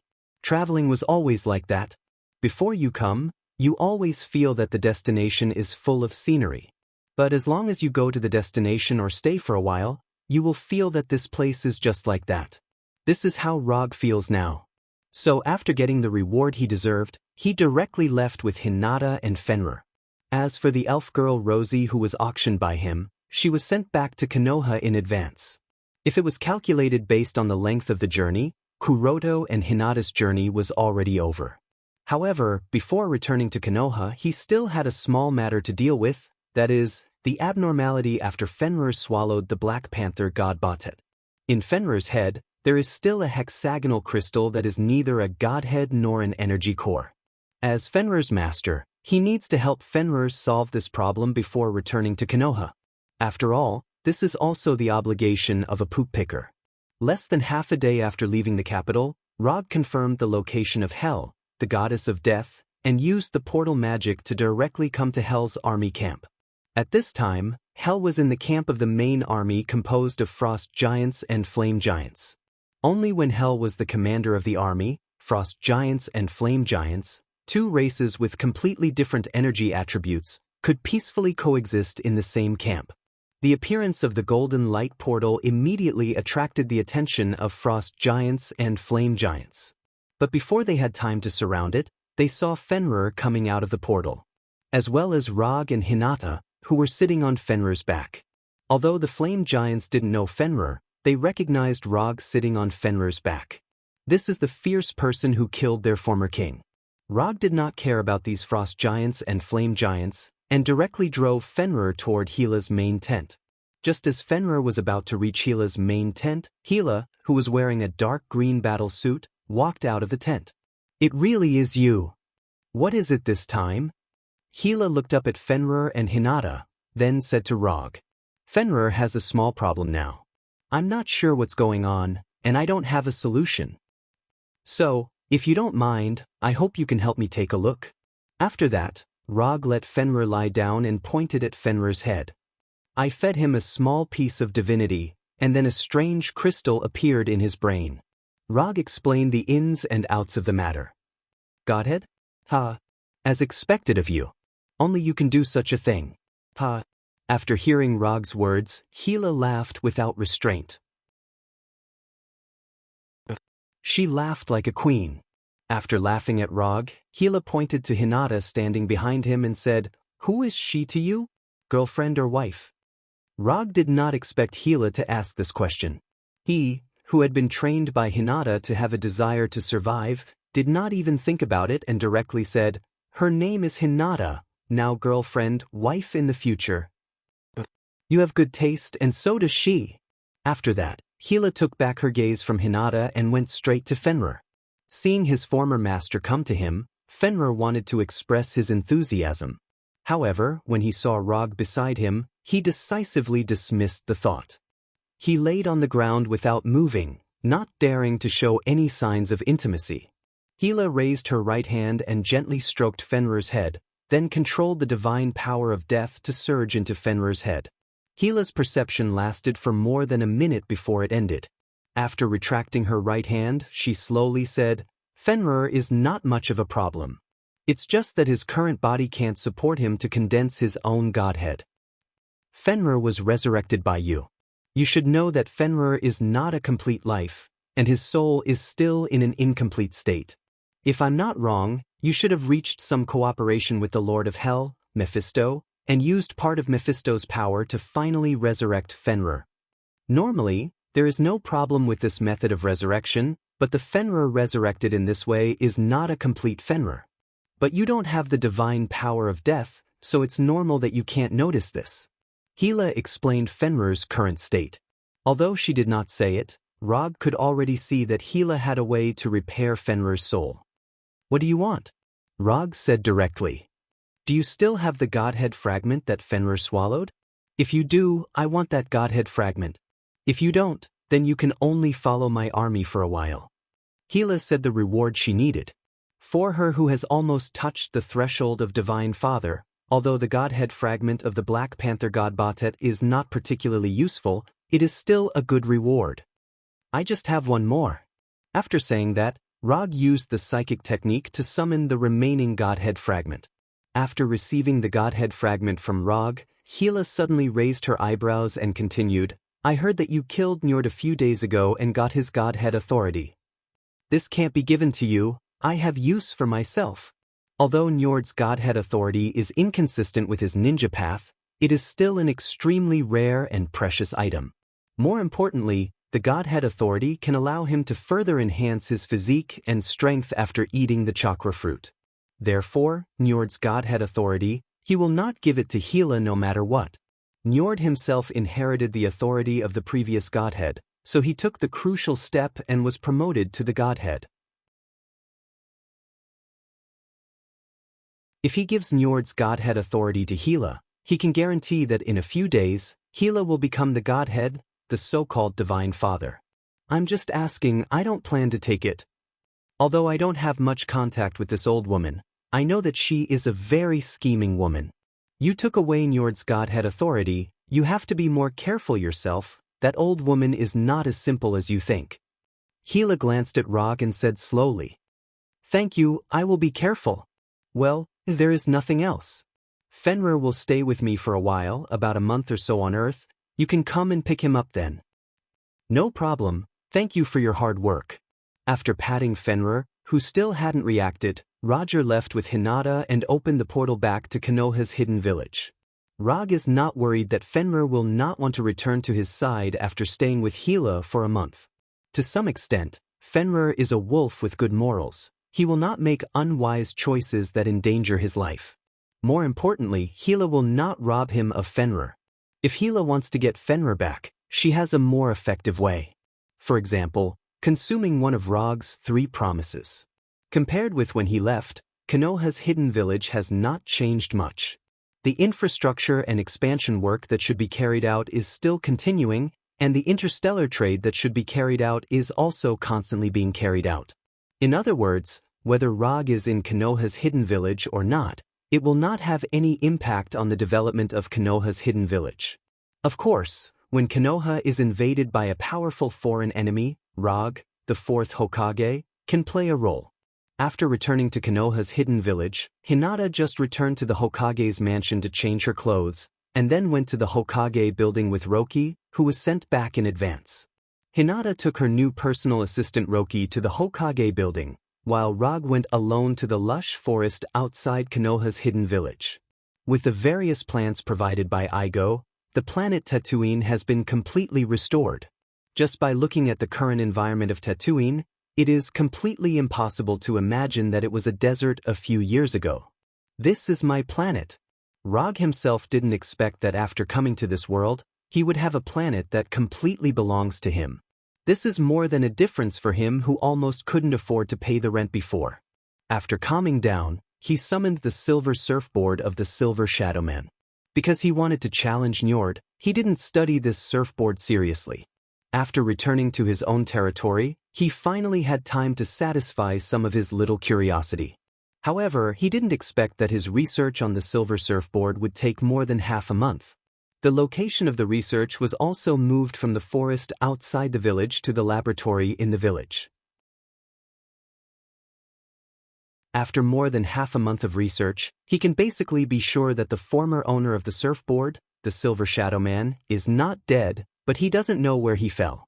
In addition, through the study of the cosmic energy on the surfboard, he found a way to devour all the energy of a planet in just 2 or 3 days. How to say it? This method of devouring is very similar to Uncle Devourer. Unlike his Sage mode, which only integrates natural energy, the method of devouring energy developed on the surfboard is directly aimed at completely destroying a planet. All the matter and energy on the planet are reduced to the purest cosmic energy. Then it is eaten in one bite. This method of devouring makes him unconsciously think of the truth-seeking ball. The truth-seeking ball can also devour everything formed by the nature of yin and yang, the 5 elements, and return everything to nothingness. However, compared to the truth-seeking ball, the method of devouring the planet provided by the surfboard is much simpler and more crude. In addition to the method of completely devouring the planet developed from the surfboard, Rog's biggest gain is to figure out how to transform cosmic energy into natural energy. It may not be appropriate to call it natural energy. To be more precise, it should be to transform cosmic energy into forms such as heat, gravity, or kinetic energy that are common on the planet. Quickly devouring the planet and transforming cosmic energy into other forms are the most important gains of his research over the past half a month. In addition, there are only 2 gains left: knowing that the Silver Shadowman is not dead and that the surfboard can constantly absorb energy from the universe. These studies are of no help to his ninja strength, but they allow him to see some things that can only be seen at the Heavenly Father level. The gains obtained from the surfboard, plus Njord's God King authority. With the existence of these 2 things, he is confident that after eating the chakra fruit, he will quickly gain a foothold at the Heavenly Father level. If possible, he can even try to advance to the single universe level and the multiverse level. Of course, all of this has to wait until he eats the chakra fruit and improves his strength, physique, soul, and status to the peak of the Heavenly Father level. After finishing his research on the surfboard, he began his carefree life as a hands-off shopkeeper. Because of the existence of the silver surfboard, he now has fewer opportunities to use the super light rock technique. Compared with the silver surfboard, the super light rock technique is far inferior in speed and flexibility. Not to mention that the silver surfboard can also become a cosmic energy charger at some point. Half a month later, he went to Warnerheim again and took back Fenrir from Hela. At the same time, he learned about the recent situation in Warnerheim. It has to be said that after Gulweg succeeded as the God King, Warner Protoss finally had a little bit of the God race. The situation that was originally dominated by Hela returned to a state of parity under the command of Gulweg. And this is still under the condition that Asgard's garrison is not taken into account. If Asgard's garrison is included, Warner Protoss can be regarded as beating Hela's forces back again and again. Rog did not intervene in the war in Warnerheim and returned directly to Konoha with Fenrir. According to Hela, she has completed Fenrir's soul and promoted Fenrir from a demonic beast to a demigod. Yes, only a demigod. In the end, Fenrir failed to be promoted to the realm of godhood and godhood. However, compared to before, Fenrir still had a huge change. The most obvious change was that Fenrir changed from a black wolf to a silver wolf, and it was a silver wolf that could speak human language. As for how Hela did it, Rog didn't know. However, he was still very satisfied with Fenrir's new image. At Fenrir's request, he sent Fenrir to the werewolf kingdom on Earth, the summit of the peaks, and let Fenrir become the guardian of the werewolves. This was also the path that Black Panther god Bast had chosen to become a god. The only difference was that Black Panther god Bast chose to guard the Wakanda people at the time, while Fenrir chose to guard the werewolves. For Rog's practice of sending a demigod creature to Earth, his magic teacher, Ancient One, did not express any dissatisfaction. However, his junior brother, Strange, had some small opinions. However, Strange's opinion was directly ignored by Rog. Strange was still young and had not yet taken over the position of Sorcerer Supreme from Ancient One. After he became the Sorcerer Supreme, he would know that there were all kinds of monsters on Earth. Fenrir was a little demigod and was nothing at all.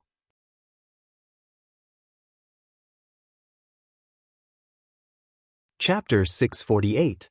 After sending Fenrir back to Earth, Rog's leisure days were officially over. Now there is more than a month left before the chakra tree fully matures. He needs to adjust himself to the best state during this time, and then eat the chakra fruit that can make him an immortal.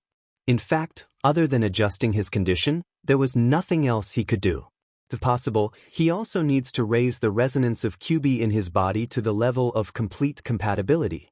Although after eating the chakra fruit, the bijou's help to him is not so obvious.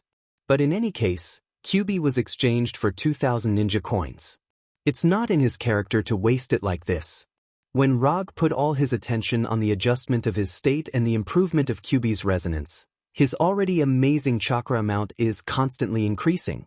It wasn't until he developed the sage body to 100% that he finally understood why Hashirama has far more chakra than ordinary people. Chakra is the product of the fusion of spiritual energy and physical energy, and the limit of the body determines the amount of physical energy. Although the sage body also has a limit, that limit is far beyond ordinary people. Even Rog, whose chakra amount has reached 0. 7 pillar, is far from touching the limit of the sage body at this time. He can't even see where the limit of the sage body is. Time passed day by day, and Rog's chakra amount is increasing at a steady rate. What surprised him even more is that QB, who was not very compatible with him, has become extremely tacit at this time. A month and a half is not long, but it's not short either. When Rog finished this life of eating and sleeping in addition to cultivation, he opened the system and took a look at his current chakra amount and the resonance with QB. Chakra amount, 2 pillar, 1. 4 pillar, 0. 8 pillar for Bijou, Jinchuriki, QB, resonance, 8. Because of the time, he was unable to raise the resonance of QB to 9 and reach a perfect fit with QB. However, he didn't pay too much attention to this. Although he was still a distance away from perfect fusion, this did not prevent him from using the 9-tailed mode and fully transforming into a tailed beast. After leaving the Hokage's exclusive training room, Kuroto returned to the Hokage's residence and took a comfortable hot bath. After that, he changed into clean clothes and opened the portal to Igo. Before he left the training room, he received a message from number 2. Igo specially contacted the Golden Jack and reported the news that the fruit of the divine tree was about to ripen. As soon as he stepped out of the portal, Rog saw the real towering tree.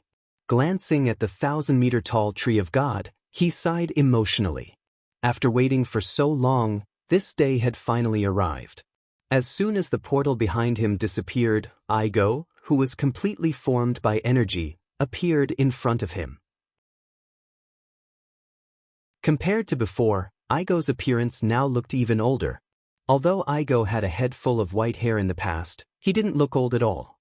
But now, Igo was like a real old man, revealing a trace of aging and desolate aura. The fruit you want is about to ripen. I hope you can keep your promise. Rog didn't know if it was his illusion, but he felt that Igo was really a lot older, as if he was an old man who had reached the last stage of his life. I never break my promise. Rog gave a positive answer. Although he used Kodo Amatsukami to tamper with Igo's mind to make Igo obediently cooperate with him to plant the divine tree. But in any case, Igo paid a lot for the maturity of the divine tree. The divine tree is the root of all chakra and the most important strategic weapon of the Otsutsuki clan. If the divine tree wants to mature, it needs to spread its roots to every corner of the planet and absorb the life chakra of all the creatures on the planet. When the life chakra of the entire planet is absorbed, the divine tree will mature and bear the chakra fruit. In other words, the moment the chakra fruit matures, all the life on the planet will die. If Rog had planted the divine tree in the normal way, the chakra fruit would have indeed taken all the life on the planet. However, he had used a rather tricky method to plant the divine tree on Igo, a planet that possessed self-awareness. With Igo's cooperation, the roots of the divine tree did not spread to the whole planet, and the chakra fruit did not take all the life on the planet. But even so, the divine tree still brought great harm to Igo's planet. Compared with the previous Igo star, the current Igo star is more than a little desolate. If observed from outer space, it can be clearly seen that nearly half of the Igo star has become a desert and a dead land. That's good. After this matter is over, let's try not to meet in the future. I'm old and can't stand the stimulation given by you young people. In terms of the life on the planet, Igo is still very young. But compared to Rog and the others, Igo is an out-and-out old man. He is even older than Odin. We can still meet. Don't worry, I will only do this kind of thing once, there won't be a second time. As long as you don't plan to expand the life of the planet in the future, I won't make things difficult for you. Igo may not have been a good planet in the past, but Rog still likes Igo now. In any case, Igo is giving his life to the divine tree to devour. Just this point alone has changed Rog's view of him a lot. Let's talk about that later. Since you're here, then I'll let the fruit have its final energy devour. As soon as his voice fell, Igo turned into a mass of blue-white energy and disappeared. At the same time, a stream of blue-white energy appeared on the ground and in the sky like a river. This blue-white energy is like a river flowing into the sea, constantly pouring into the divine tree. With the entry of this energy, the top of the divine tree burst out with a purple light like the sun. After seeing this scene, Rog didn't hesitate and used the super light rock technique to fly to the top of the divine tree. As the blue-white energy continued to pour in, the purple light at the top of the divine tree became more and more dazzling. When Rog flew to the top of the divine tree, the purple light was so dazzling that even he couldn't open his eyes. This dazzling purple light didn't last for too long. In less than a minute, the light gradually dimmed. When the light completely disappeared, Rog came to the top of the divine tree like a platform and walked toward the small chakra fruit.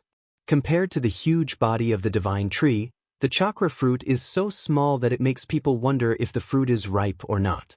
Looking at this purple fruit that is not much bigger than the palm of his hand, Rog hesitated for a moment. Then he stretched out his right hand and plucked the fruit. The moment he plucked the chakra fruit, the 1,000-meter-tall divine tree suddenly shook violently. Under Rog's gaze, this mountain-like divine tree quickly withered. In just a few seconds, it withered to the point where it was blown away by the wind. Rog didn't know if this is a normal phenomenon after a fruit has ripened, but he didn't care too much about it. Instead, he focused on the chakra fruit in his hand. From its appearance, the chakra fruit is a bit like a purple apple. Just by looking at its appearance, Rog couldn't see anything special about this chakra fruit. But when he used the chakra perception technique to seriously sense the fruit in his hand, he felt an indescribable terrifying chakra. Unlike the so-called 7-attribute chakra, the chakra in the fruit doesn't have any attributes. It is just a pure primitive chakra. It should be right. The divine tree is the root of all chakra, so the chakra fruit of the divine tree should also be the purest and most original chakra. After taking back his gaze from the chakra fruit, Rog once again cast the portal magic and returned to Konoha Hidden Village. Although Igo is quite pleasing to the eye now, he doesn't dare to eat the chakra fruit in front of him. Who knows what will happen after eating the chakra fruit? After returning to the training room that only he can use, he swallowed his saliva and then put the chakra fruit in his mouth. After hesitating for a few seconds, he opened his mouth and bit the chakra fruit. At the moment when the chakra fruit entered his mouth, he unexpectedly found that the chakra fruit didn't taste as bad as he thought. It could even be said that the taste was not bad. Soon, the chakra fruit was completely swallowed by him, not even the core was left. That's it? The chakra fruit was eaten, but Rog didn't feel anything different. His body didn't change, the chakra fruit didn't change, nothing changed. What's going on? It shouldn't be. The sapling of the divine tree was exchanged from the system, there should be no problem. The ripening of the fruit was also done under his watch. Igo couldn't have had the opportunity to do anything, and it's impossible for Igo to do anything. Others may not know how much importance he attaches to the chakra fruit, but Igo must be very clear. He wouldn't risk his life for that. So what's the situation now? Just as Rog was considering whether to do a detailed examination of his body, an unbearable pain suddenly came from his forehead. Even if he has been fighting for a long time, he was stimulated by this pain and couldn't help but hold his head, and his body trembled uncontrollably. The pain from his forehead didn't stop, and there was also a burst of tearing inhuman pain in his body. If it was physical pain, it was still at a level that he could barely accept. But what happened next was completely beyond Rog's expectations and control. The chakra in his body began to operate uncontrollably. The nine-tailed beast that was sealed in his body also let out a painful howl and frantically destroyed the seal. From the beginning, he had the 7 attributes of chakra: fire, water, wind, thunder, earth, yin, and yang. It began to develop in a direction that he had never understood before. Or rather, fusion. The 7 attributes disappeared little by little, and in their place, there was a golden chakra without any attributes. While the chakra was fusing strangely, the pain from his forehead became more and more obvious, as if someone was constantly hacking his forehead with an axe. The pain and stimulation from every corner of his body occupied all his consciousness and thoughts. He couldn't even feel the passage of time and the existence of space. When his consciousness returned to his body, Rog found himself kneeling on one knee in the training room with sweat all over his face. As soon as he opened his eyes, he raised his right hand and touched his forehead. Then, he didn't touch anything that shouldn't exist. Fortunately, it's not the situation he imagined. But just in case, he still used the flying Thor and returned from the training room to the bathroom of the Hokage's mansion. After confirming that he didn't grow a third eye, he finally breathed a sigh of relief. When the severe pain came from his forehead, he remembered Otsutsuki Kagaya and Otsutsuki Mamashiki with 3 eyes. However, it turned out that he was just scaring himself.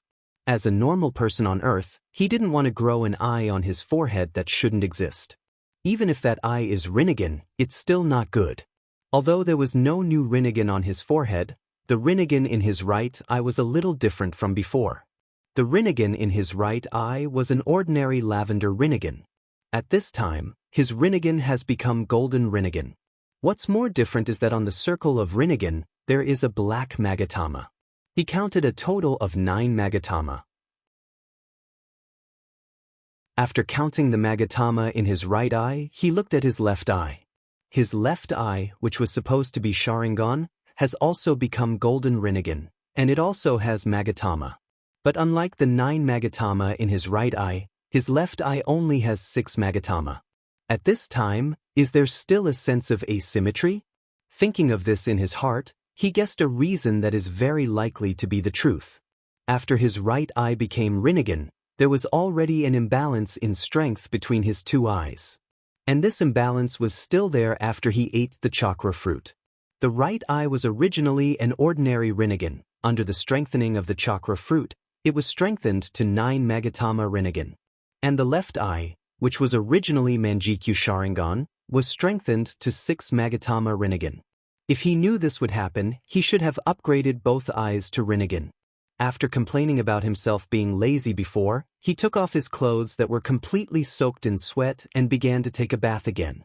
Although the left eye has 3 Magatama less than the right eye, he is not particularly worried. If he guessed right, he should have the opportunity to upgrade his left eye to 9 Magatama. Of course, if he can't upgrade it, it doesn't matter.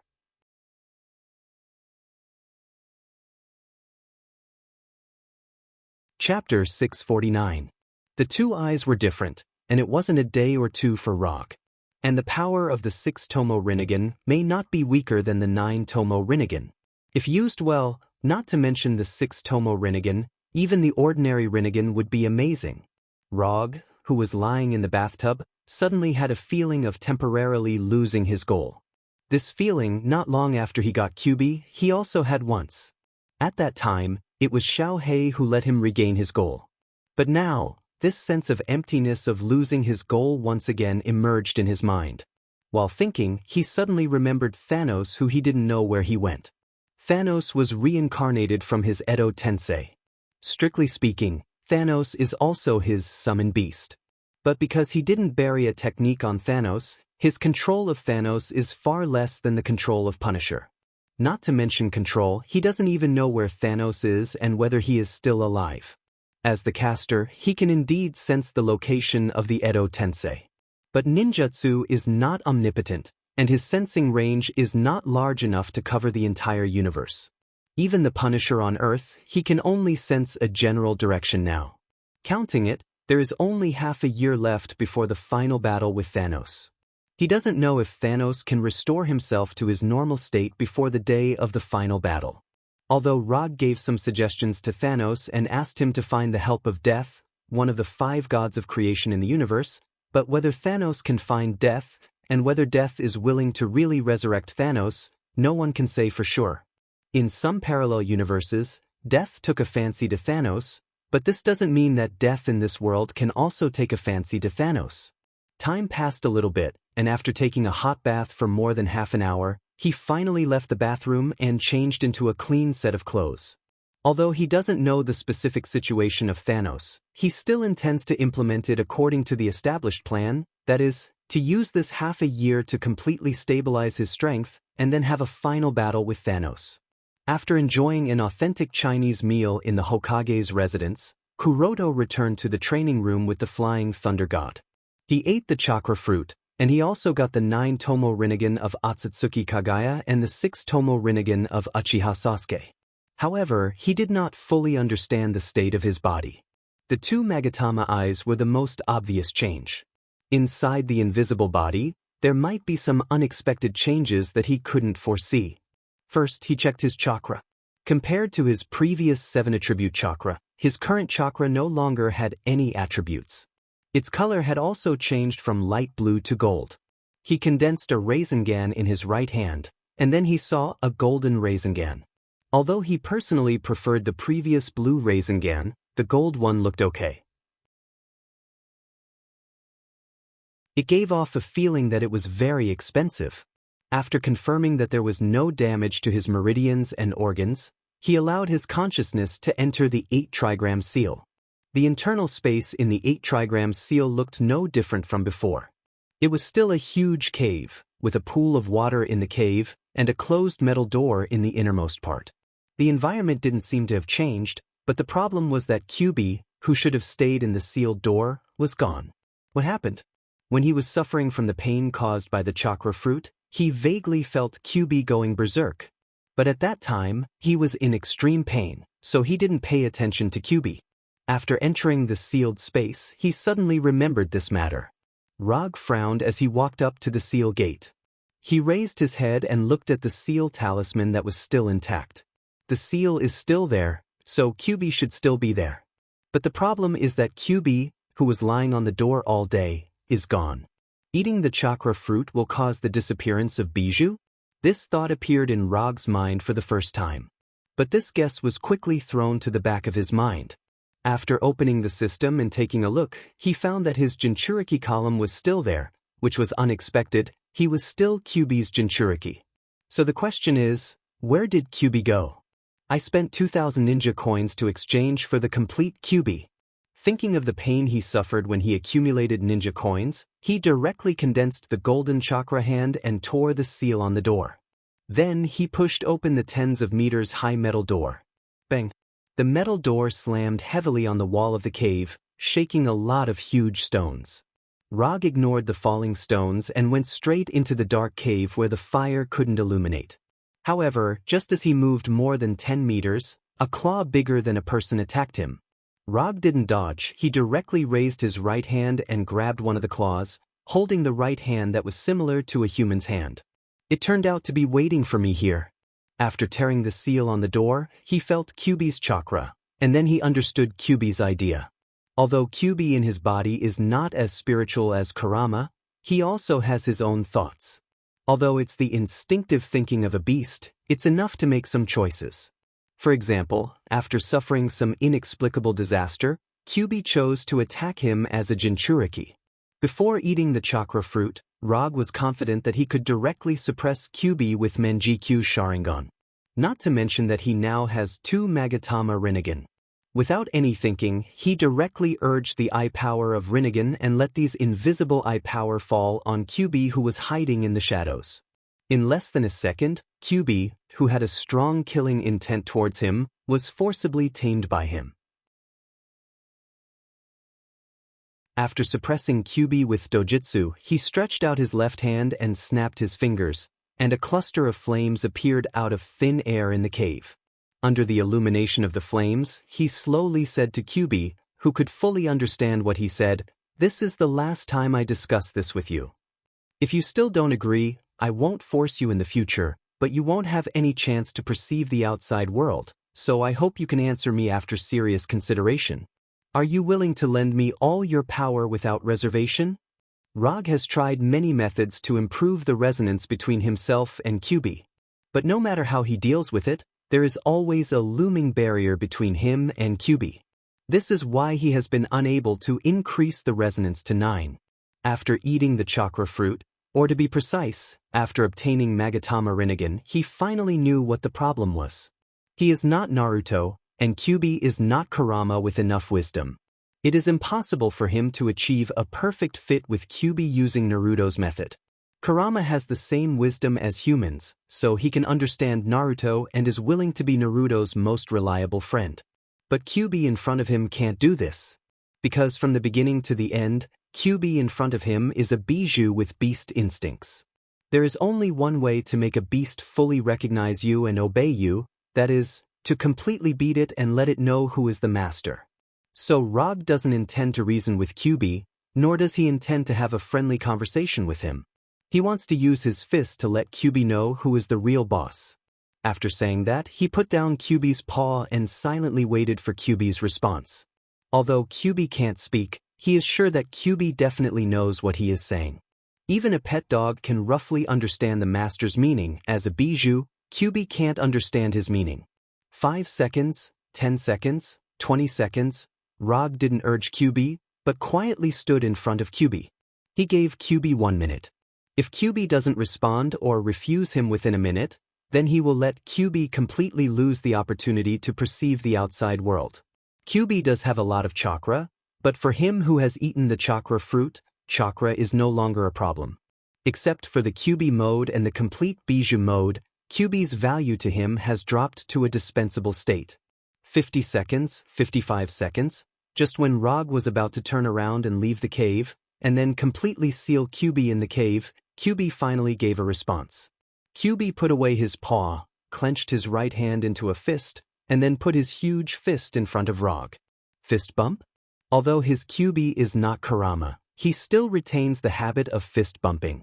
Looking at QB with satisfaction, Rog also raised his right hand and bumped fists with QB. When these two completely unequal fists collided with each other, a strange feeling suddenly appeared in Rog's body.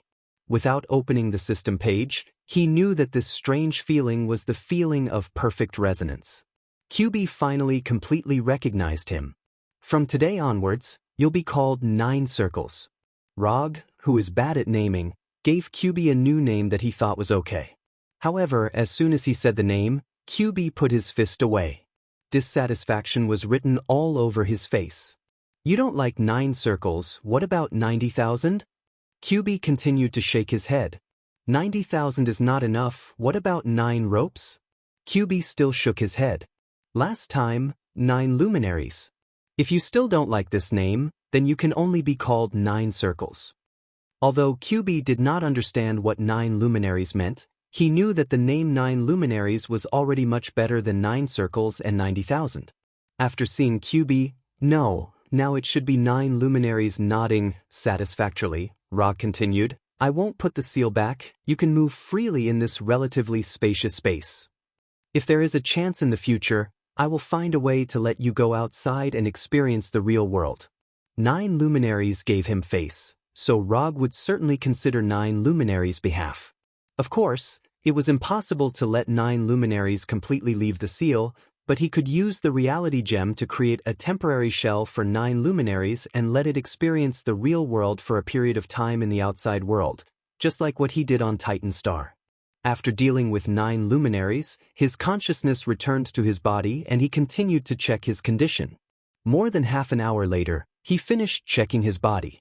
Excluding the strengthening of his body, there was nothing wrong with his body and he was very healthy.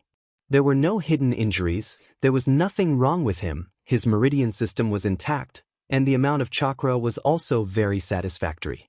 Before eating the chakra fruit, his own chakra amount was 4 pillars. Now, his chakra amount has reached an astonishing 5 pillars, and this is not counting the Bijou chakra. If the Bijou chakra is added, his chakra amount has reached an astonishing 4 pillars. In addition, he didn't know if it was his illusion, but he always felt that the golden chakra consumed less energy when using ninjutsu, and the response was faster. The consumption was less, which was a good thing. However, the fact that it had a faster response seemed to be of little use. He could use ninjutsu without any seals, and it was faster on the basis of instant cast, but the result was still instant cast. After confirming that there was nothing wrong with his current body, he began to think about the ninjutsu that Otsutsuki Kagaya had. Infinite Tsukuyami was not needed, he had no intention of ruling the world. However, he was still very interested in ninjutsu like Yomibai, Heaven's Defense, 80 Gods Air Attack, Grey Bone, and Expansion Truth-Seeking Ball. After deciding the plan for the rest of the year, he left the training room with the Flying Thunder God and came to the Hokage building. To be precise, he came to Hinata. At this time, Hinata was looking at the display in front of her seriously and frowning from time to time. Next to Hinata was Rosie, who had been an assistant for some time. "Rog, why are you here?" As soon as Rog appeared, Hinata's gaze shifted from the display to him. "Your eyes." Before Rog could speak, Hinata asked. "I ate the fruit, and then..." As one of the only 2 ninjas in Konoha, Hinata was the only one who knew the role of the chakra fruit. "So that's how it is. Then if I'm not wrong, you're going to ask me to develop ninjutsu again?" "Yes, there are a few ninjutsu that I need your help with." Rog's combat power is far beyond Hinata's, but in terms of ninjutsu development ability, even 10 of him together are not Hinata's opponent. Although he can also choose to go to the system to exchange for ninjutsu, he doesn't need to look to know how expensive the ninjutsu he wants will be. Now, he has no interest in performing tasks to accumulate ninjutsu. "Rosie, you go out." Hinata didn't directly answer Rog, but asked Rosie to leave the office. When Rosie left the office and closed the door, Hinata continued, "Tell me, what kind of ninjutsu are you going to develop this time?"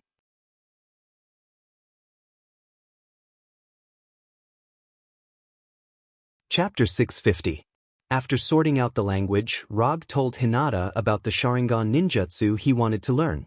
Of course, he mainly introduced the effects, characteristics, and some of his own understanding of these ninjutsu. As for the specific development, he can't do much. At most, he can cooperate with Hinata to do some tests on the Sharingan. "The ninjutsu you want to develop are not simple, I may not be able to develop them."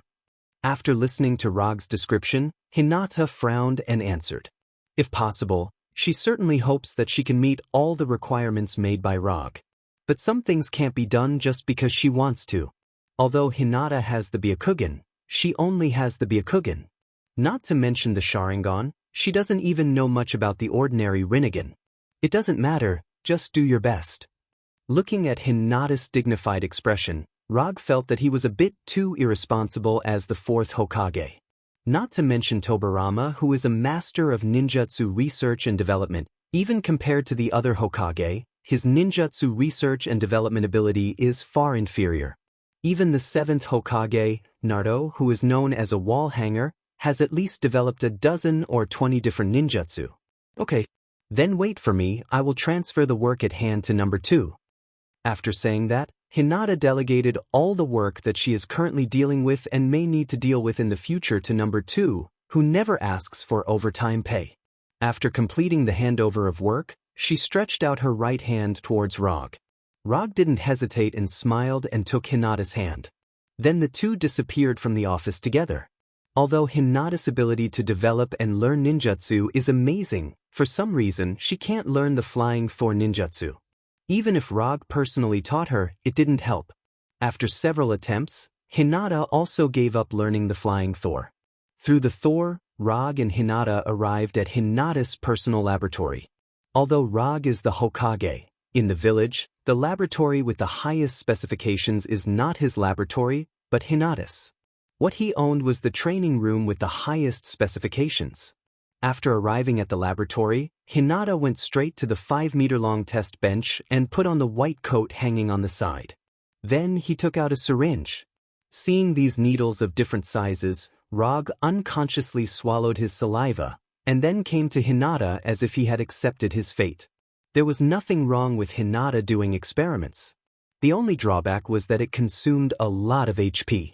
It was the kind of consumption of blood in the truest sense.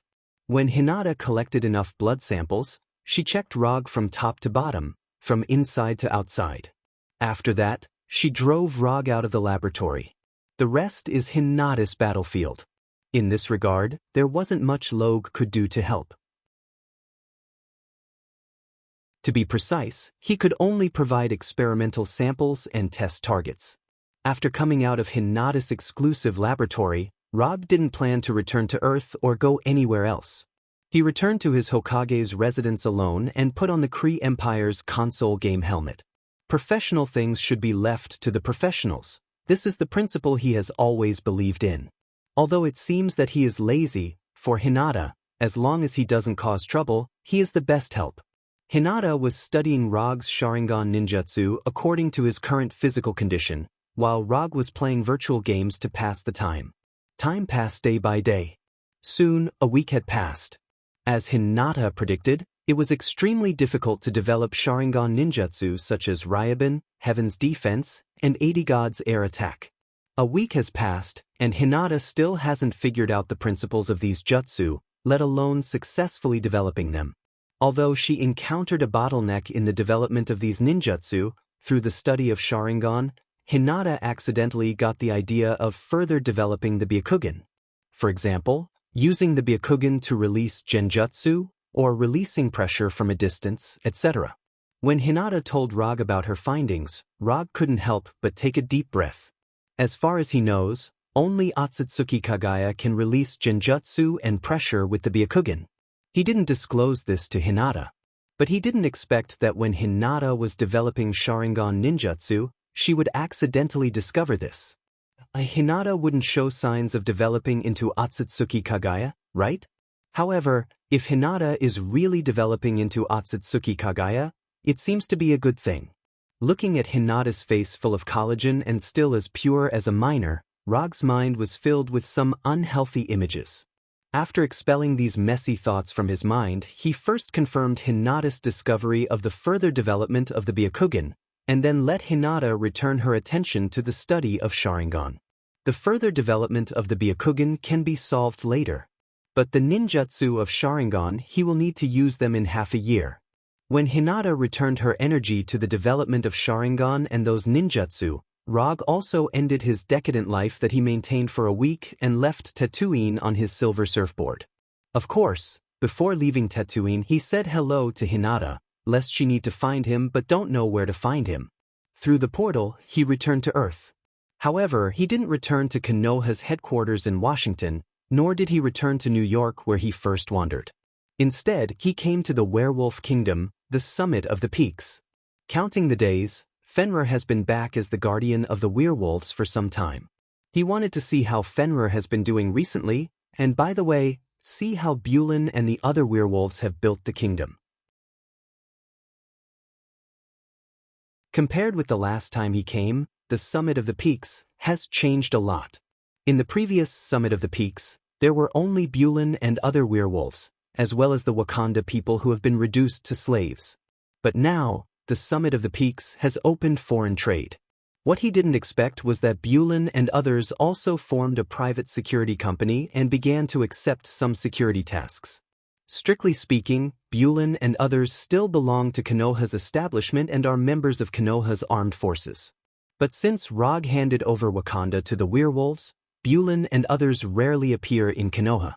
Not only Konoha's headquarters, but even Konoha's hidden village on Tatooine doesn't have many werewolves now. Only those werewolves who have been transformed by extremists and belong to the Molten Wolf Pack continue to stay in Konoha's hidden village. He has no opinion on the establishment of a private security company by Bulin and others. Although the werewolves have their own kingdom, it is almost impossible to expect them to develop their kingdom little by little like ordinary people. So if they want to develop the summit of the peaks, these werewolves will sooner or later embark on the path of mercenaries. Establishing a private security company is also one of the ways these werewolves can best exert their own advantages. Other countries can increase foreign trade income by selling arms, and werewolves can certainly sell their own forces to obtain foreign trade income. Strictly speaking, there is no essential difference between the two. After arriving at the summit of the peaks, Rog didn't go to see Bulin and others, and he didn't even enter the werewolf cities to take a look. Instead, he stepped on the silver surfboard and flew directly towards Fenrir's location. He didn't know if it was his illusion, but after he became a divine father, no, to be precise, after eating the chakra fruit, he felt that he was becoming less and less interested in other things. Even the console games that he used to like very much in the past can't bring him any excitement now. If it's described in a more artistic way, he feels that he seems to be less and less human now. He doesn't know if this is the change brought about by the improvement of his life essence after becoming a divine father, or the change brought about by eating the chakra fruit. But he instinctively felt that this change was not what he wanted. He didn't know how long this weakening of humanity situation would last, and he wasn't sure what this change would eventually become. But there was one thing he was sure of, and that was that he did not want to become a god who was uninterested in anything and everything. So, he returned to Earth and planned to find someone to talk about this issue specifically. Among the people he knew, there were not many people who could give him advice in this regard. To be precise, there was only one wolf and one person. The wolf must be Fenrir. Fenrir was promoted from a magical beast to a demigod creature, and in this regard, he should have a similar experience. As for that person, of course, it was his magic teacher, Ancient One. Ancient One was a divine father, and he walked step by step from an ordinary human to a divine father. What Rog was experiencing now, Ancient One had experienced it before. However, instead of going directly to Ancient One, he planned to see Fenrir first. After all, there were some things that he could talk to Fenrir about, but he couldn't talk to Ancient One. On an unknown mountain peak, Rog saw Fenrir lying on the top of the mountain with a bored expression on his face. "Why are you here?" Fenrir raised his head and asked first. "Nothing, I just came to see you." After that, Rog jumped off the surfboard and went directly to Fenrir's side and sat down leaning on Fenrir. "Your smell has changed, it doesn't smell as good as before." As soon as Rog sat down, Fenrir continued. "I have experienced some things recently, and my body has changed a little." Rog explained briefly. What Fenrir said about the smell changing was not that there was any smell on his body, but that his current aura was very different from before. Others may not be able to perceive it, but Fenrir, as a demigod, can easily discover this. Even if Rog has concealed his own aura, it still can't be hidden from Fenrir. Do you feel that your humanity is getting less and less?" Fenrir glanced at Rog beside him and asked silently. "You can see that too? It seems that after becoming a demigod, your harvest is not small." Rog said with a smile, and touched Fenrir's white hair by the way. "Because I am the same now, I feel that my wolf nature is getting weaker and weaker." Fenrir leaned his head close to Rog and said with a lonely face, "In the beginning, I was Hela's war pet. I did whatever she asked me to do, and accompanied her to conquer the 9 lands. Later, Hela was imprisoned by Odin, and I was locked in the dungeon where I could not see the sun. After resurrecting, I became your war pet and fought with you. Of course, most of the time you did not need my help. You could defeat all the enemies by yourself. After following you, I met Blackie and the others, and I had a good time in Konoha, but there were no fights, and it was a little boring. Later, you fed me the shard of divinity and took me to Warnerheim to see Hela, and let her solve the small problems in my body. Finally, I became what I am now, a demigod creature." Fenrir's tone was flat as he described his past, like an old man recalling his youth. "But after becoming a demigod creature, you feel that everything has changed. You seem to have lost interest in everything, and you even like to recall the past life more and more, right? Rog said while stroking Fenrir. Yes, Gila told me that this is because I already have divinity. But I still feel that the days before when I was heartless and only needed to fight and live according to the master's orders were more pleasant. Speaking of this, Fenrir's tone became more lonely. Get up, let's fight. Before, I only used the wooden dragon and the wooden man to beat you. Now I want to train you personally. Rog stood up directly and said to Fenrir with a serious face. But otherwise, do you need to pick a special day? This is what you said. Even if you are my master, I will not hold back. I don't need you to hold back. If you can beat me, it's your ability. After that, Rog's body shone with a golden light, and he hooked his finger toward Fenrir. He originally intended to learn some experience from Fenrir, but he did not expect Fenrir to be more confused than himself. At least he knew what he had to do in the future, but Fenrir directly entered the state of recalling his youth, like an old man waiting for the end of his life. In order to let Fenrir, a new demigod, find some goals in his wolf life, he planned to train Fenrir personally.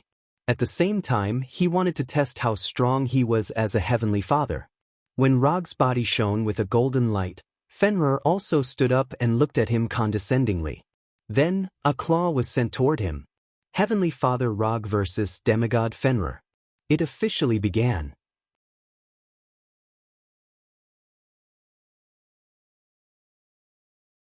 Chapter 651. Fenrir became whiter and stronger.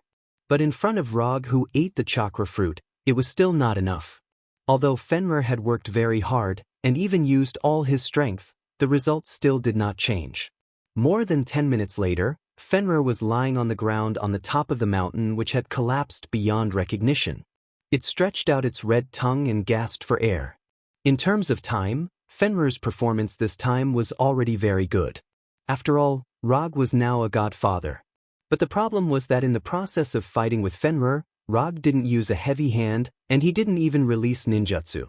He only relied on his current unreasonably strong body and his own close combat skills to completely beat Fenrir to the ground. It was not particularly easy for him to defeat Fenrir, who was already a demigod creature, by relying only on physical strength. Although Fenrir's body was a bit big, his agility and speed were not bad. Several times, Rog's arm was almost bitten off by Fenrir. However, the person who won in the end was still him. When Fenrir was lying on the ground to recover his strength, Rog did not hesitate to lie directly on Fenrir's body, calming his somewhat chaotic breath. Although Rog fought with Fenrir in order to let Fenrir find the goal of wolf life. But he had to say that after venting on Fenrir, he also regained some of his previous feelings. He regained the pleasure of enjoying the battle and defeating the enemy. Are you hungry? After lying on Fenrir for more than 10 minutes, Rog suddenly said, I'm not hungry. Although the battle just now was fierce, for Fenrir, who was already a demigod, he didn't need to eat to replenish his strength. I'm not hungry, but I just want to eat something now. Do you want to join me? After hearing Rog's words, Fenrir looked at him with a look of caring for a retard. After more than 10 seconds of silence, Fenrir slowly opened his mouth and said, Do you think my body type is suitable to go out and eat with you? What's wrong with that? You're the guardian of the werewolves. If you want to eat, who would dare to stop you? Speaking of which, I don't think we've ever had a meal together. Rog recalled his previous interactions with Fenrir, but he couldn't find any memories of them having a meal together. Strictly speaking, there has been one. When you asked me to pretend to be your ancestor, we had barbecue together at Konoha's headquarters. Fenrir recalled and said, That time doesn't count. That barbecue wasn't very serious. Let's go, let's taste the werewolf's cooking. After that, Rog rode on Fenrir's back and patted his head. Fenrir sighed helplessly, stood up, and carried Rog to the nearest werewolf city. Tens of minutes later, a city with a werewolf aesthetic appeared in front of them. Although they were all built with reinforced concrete, the style of the city was completely different from that of other countries. Wild. This city had a wild nature that other cities didn't have. The arrival of Rog and Fenrir quickly attracted the attention of the werewolves in the city. After explaining the purpose of their visit to the werewolves in front of them, they soon had an exclusive box, as well as a bunch of chefs and waiters. Although werewolves were not ordinary humans, their cooking methods were similar to humans. If there was a difference, it was that the werewolf's diet was mainly meat. In other words, it was all meat. For this meal, Rog and Fenrir ate for a long time. 2 hours later, they left the city under the gaze of the werewolves. Well, that's it for today. I'll come to you next time when I have time. After summoning the silver surfboard in front of him, Rog opened the portal to Kamartaj and disappeared with the surfboard in front of Fenrir. After Rog walked into the portal, Fenrir wanted to say something, but in the end, he didn't say anything. Kamartaj was still the same, there was no change. A sorcerer practicing spells, a sorcerer reading a book, a sorcerer basking in the sun. After taking a look at these sorcerers, Rog walked towards the hall that had not changed for thousands of years. As before, Ancient One was still sitting in the fixed position, brewing the fixed honey tea, and shaking the folding fan that never left his side. Teacher! After saying hello to Ancient One, Rog let the silver surfboard float aside and sat opposite Ancient One. Ancient One first glanced at the floating silver surfboard, and then set his eyes on Rog. It seems that you have also taken that step. Ancient One said it very euphemistically, but Rog knew that she was talking about him becoming a divine father. Yes, this is something that was decided early on. While talking, Rog picked up the teapot on the table and poured a cup for Ancient One, and then poured a cup for himself. Looking at you, you should have encountered that problem too. Tell me about it. It's easier to talk to smart people, and you don't need to start a topic at all. After taking a sip of the honey tea that had not changed at all, Rog told Ancient One about the change in his mentality after becoming a divine father. After listening to Rog's story, Ancient One did not answer his question directly, but looked at him very seriously. Just when Rog was a little scared by Ancient One finally spoke. You can only find the answer to this question by yourself. If you can't find it, you can go to the multiverse and have a look. Rog didn't expect that the suggestion given by Ancient One would actually be this. Go to the multiverse and have a look? This may be difficult for others. But for Rog, especially for him who has studied magic in Kamartaj, it's not very difficult. And what Ancient One said about going to the multiverse and having a look was definitely not to let him go to other universes, but to let his soul feel the multiverse. Simply put, it's strange out-of-body experience of the multiverse. Will this be useful? It's not that Rog doesn't believe in Ancient One, it's just that he doesn't think this experience will help his mentality. Yes. Ancient One answered with a serious face. Okay, then I'll give it a try. Although he instinctively felt that this method would not work, but since Ancient One said so, there is no loss in trying it. After taking a few deep breaths, Rog cast an out-of-body magic and let his soul leave his body. Just when he was about to actively sense the multiverse, Ancient One suddenly stood up and came to him with a folding fan. Before he could understand what Ancient One was going to do, Ancient One's palm patted directly on the chest of his soul. Actively sensing the existence of the multiverse and passively sensing the multiverse are two completely different things. Simply put, it's the difference between having the initiative and not having the initiative. If Rog actively senses the multiverse, he can decide when to end and let his soul return to his body. But if it's passive sensing, then it depends on when Ancient One will let him come back. When he saw Ancient One's right palm coming towards him, he instinctively wanted to end the out-of-body experience. However, in front of Ancient One, whose magic level is several levels higher than him, he has no room for resistance. In just a moment, he felt his soul floating into outer space. Then, as if passing through a black hole, he entered the bizarre multiverse. Although he knew that Ancient One would not have the idea of hurting him, this experience of being forcibly sent to the multiverse still made him feel a little uncomfortable. However, his displeasure quickly disappeared, because the indescribable feeling of his soul experiencing the multiverse quickly occupied all his thoughts. When his soul entered the multiverse, he lost his perception of time and space. He was like a fallen leaf that had fallen into the river, allowing the river to take him to an unknown territory. Rog doesn't know how long he has been wandering in the multiverse, nor does he remember how many strange worlds he has experienced. The only thing he can be sure of is that he is becoming calmer and more adapted to this indescribable strange feeling. When his soul was finally pulled back to his own body, he found that he was not in the hole, but in the room where he had lived. At this time, he was lying on the wooden bed that was many times older than him. Beside the bed was Strange, who was wearing a hovering cloak. "How long have I been gone?" Judging from the room he is currently in, his soul should have been wandering outside for a long time. But for how long, he can't be sure. 10 years. Strange glanced at Rog and said calmly, 10 years. Rog looked at Strange as if looking at an idiot. Although he doesn't know how long he has been in the multiverse, it is definitely not 10 years. Not to mention anything else, his body has long ceased to exist after 10 years of not eating or drinking. Your joking level needs to be improved. After rolling his eyes at Strange, Rog stood up and moved some stiff body. Then he took out his mobile phone and took a look. What 10 years? It's only been 7 days. Sensei said that you can go back after you wake up. The problem you encountered should have been solved. If it hasn't been solved, come again. Strange stood up and relayed Ancient One's words. Thanks Sensei for me. After summoning the silver surfboard floating in the corner of the room, Rog opened the portal back to Konoha Hidden Village. Then he left Kamartaj with the surfboard. It has to be said that the way Ancient One helped him solve the weakening of humanity is a bit too simple and crude. Don't you feel that humanity has weakened? No problem, just go to the multiverse and experience your own insignificance. At that time, not to mention humanity, even the bestial nature can be completely stimulated. Although Ancient One's method is very crude, the effect is also very good.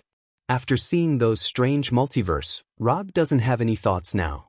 He just wants to be a good person, a person who can eat, sleep, and do what he likes. After returning to Konoha Hidden Village with the surfboard, Rog came to the top of the Hokage building and looked at the entire Konoha Hidden Village. This is my village, this is my planet, this is my... Thinking of this, Rog switched Sharingan to Byakugan and looked at Hinata, who was working hard in the laboratory. Very good, this kind of life is very good. If it weren't for the agreement with Thanos and the fact that he couldn't find Thanos now, Rog would have directly cancelled the ultimate battle. In fact, there is nothing to fight about. It's not like Thanos didn't lose to him. Winning once is a win, winning twice is also a win. Although that time Thanos lost its last resistance because of the backlash from the Power Gem, it was because of the backlash from the Power Gem. But even if there was no backlash from the Power Gem, the one who lost in the end must be Thanos. As for Thanos wanting to destroy half of the life in the universe, this is also easy to solve. Just give Thanos a few books on the sustainable development of Sanya family and family planning. There are many ways to solve the problem of too many people resulting in insufficient resources.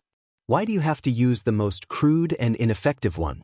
With the reproduction rate of human beings and other intelligent creatures, eliminating half of the life in the universe at once is not a solution to the problem at all, it's just pushing the time of the problem back. After despising Thanos' approach, Rog and the Flying Thunder God came to Hinata's laboratory. At this time, Hinata was still developing the Sharingan ninjutsu. Her beautiful long black hair was tied into a simple ponytail, and although the white coat on her body covered the curves of her body, it still revealed a charming back. Looking at Hinata, who put almost all her energy into the research, Rog came to her side and grabbed her right hand. Don't study it, give yourself a vacation.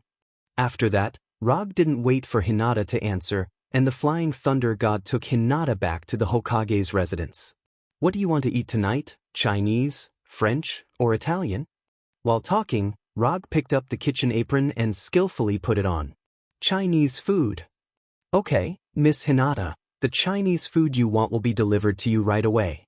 Opening the refrigerator and taking a look, Rog began to make the only home-cooked dishes he knew. Hinata, on the other hand, sat at the dining table and looked at his back with a gentle face. Early the next morning, Hinata wanted to return to the laboratory to continue the experiment, but before she could get up, she was pulled back to bed by Rog. "You're on vacation now, so you don't have to go to the laboratory." After being sent to the multiverse by Ancient One for a week, Rog's mentality changed a lot. Whether it's strength or power, it's not the most important thing. What's important is the person he wants to protect. As for the rest, he doesn't care. "Isn't there a decisive battle between you and Thanos?" Hinata leaned on Rog's shoulder and asked softly. "Don't worry about him, even if it's me now, I can still beat him down. It doesn't matter if I have those ninjutsu or not. If he really becomes stronger than me, then I'll stand him up and let him fight with Ancient One."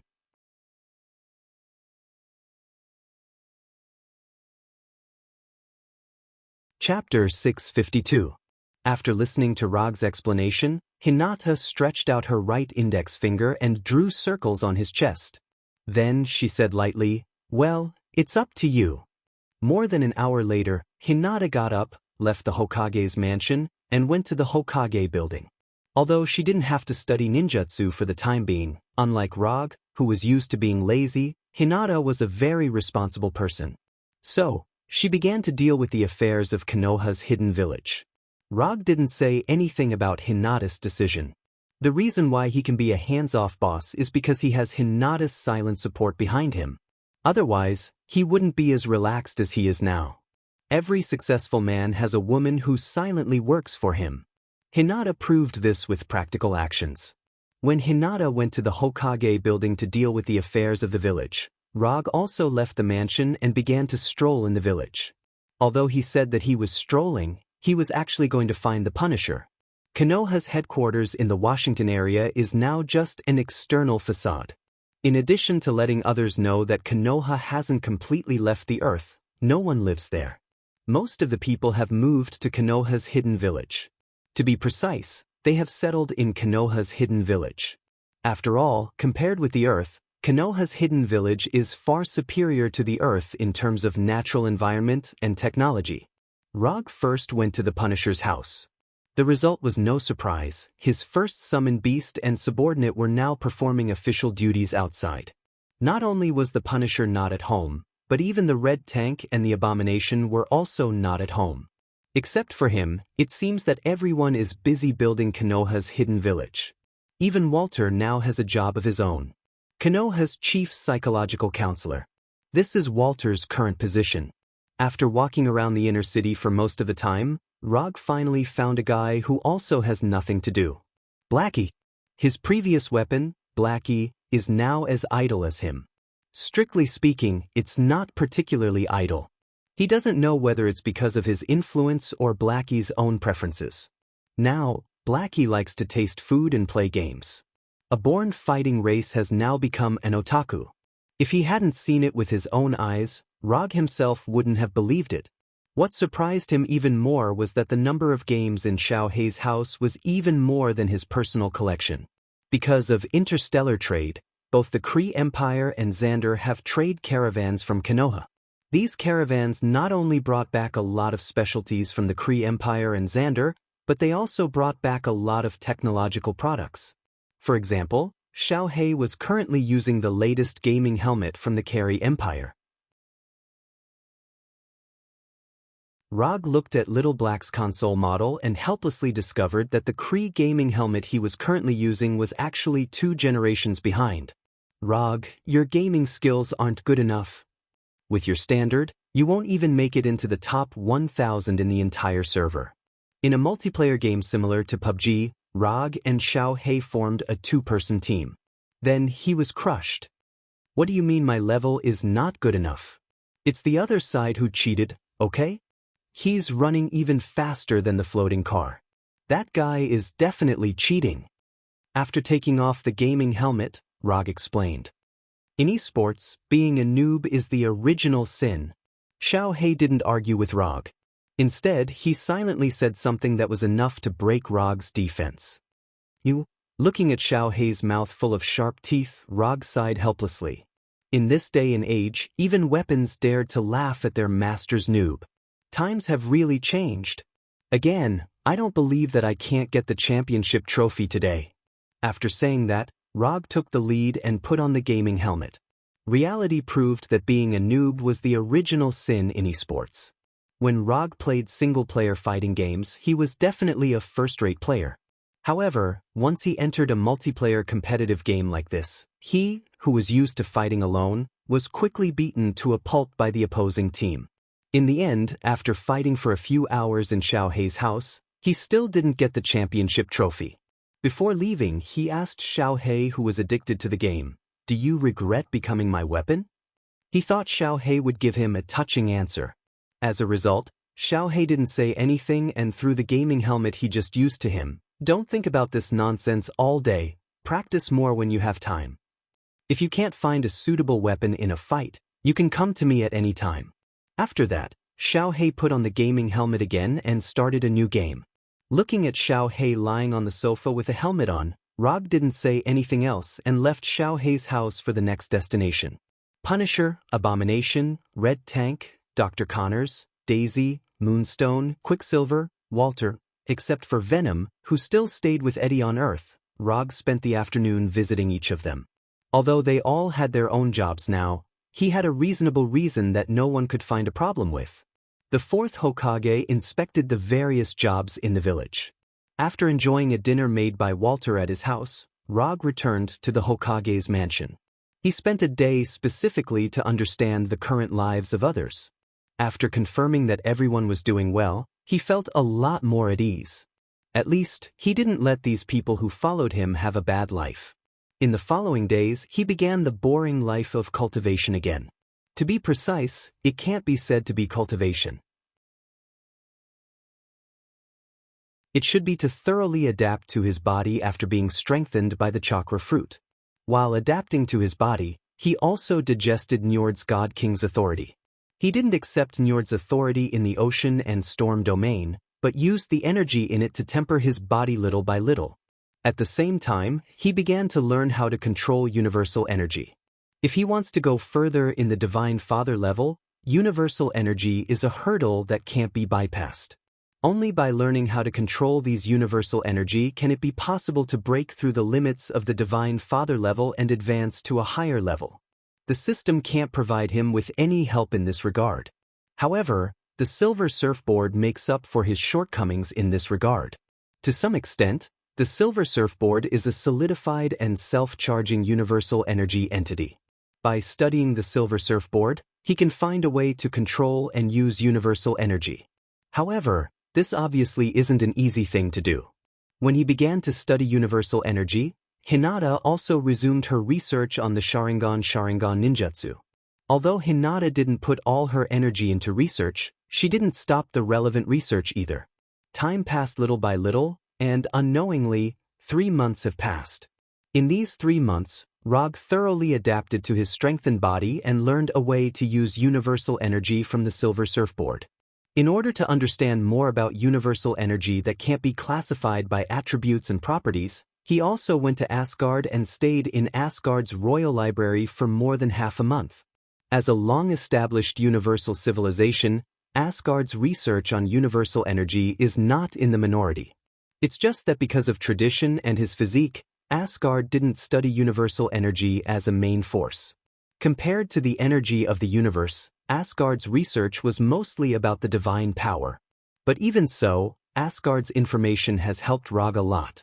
Coupled with the copy of the book collection that he had obtained from the Vanir gods, it only took him 3 months to upgrade himself from a novice in the field of cosmic energy to a slightly knowledgeable researcher. However, research is research. The specific application is obviously not so simple. After 3 months of trial and error, he had only grasped some of the basic methods of using it. For example, relying only on his physical body to survive in outer space, and using universal energy to restore his physical strength and energy, etc.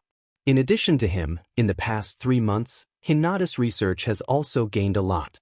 Although the number is not a lot, Hinata has successfully developed 3 Sharingan ninjutsu, 80 God's Air Strike, expanding Truth-Seeking Ball, and killing the Grey Bone. As for Infinite Tsukuyami, Heaven's Defense, and Yomiuri, she hasn't been able to study them yet, but she has a general idea. It has to be said that Hinata's talent in ninjutsu research and development is really amazing.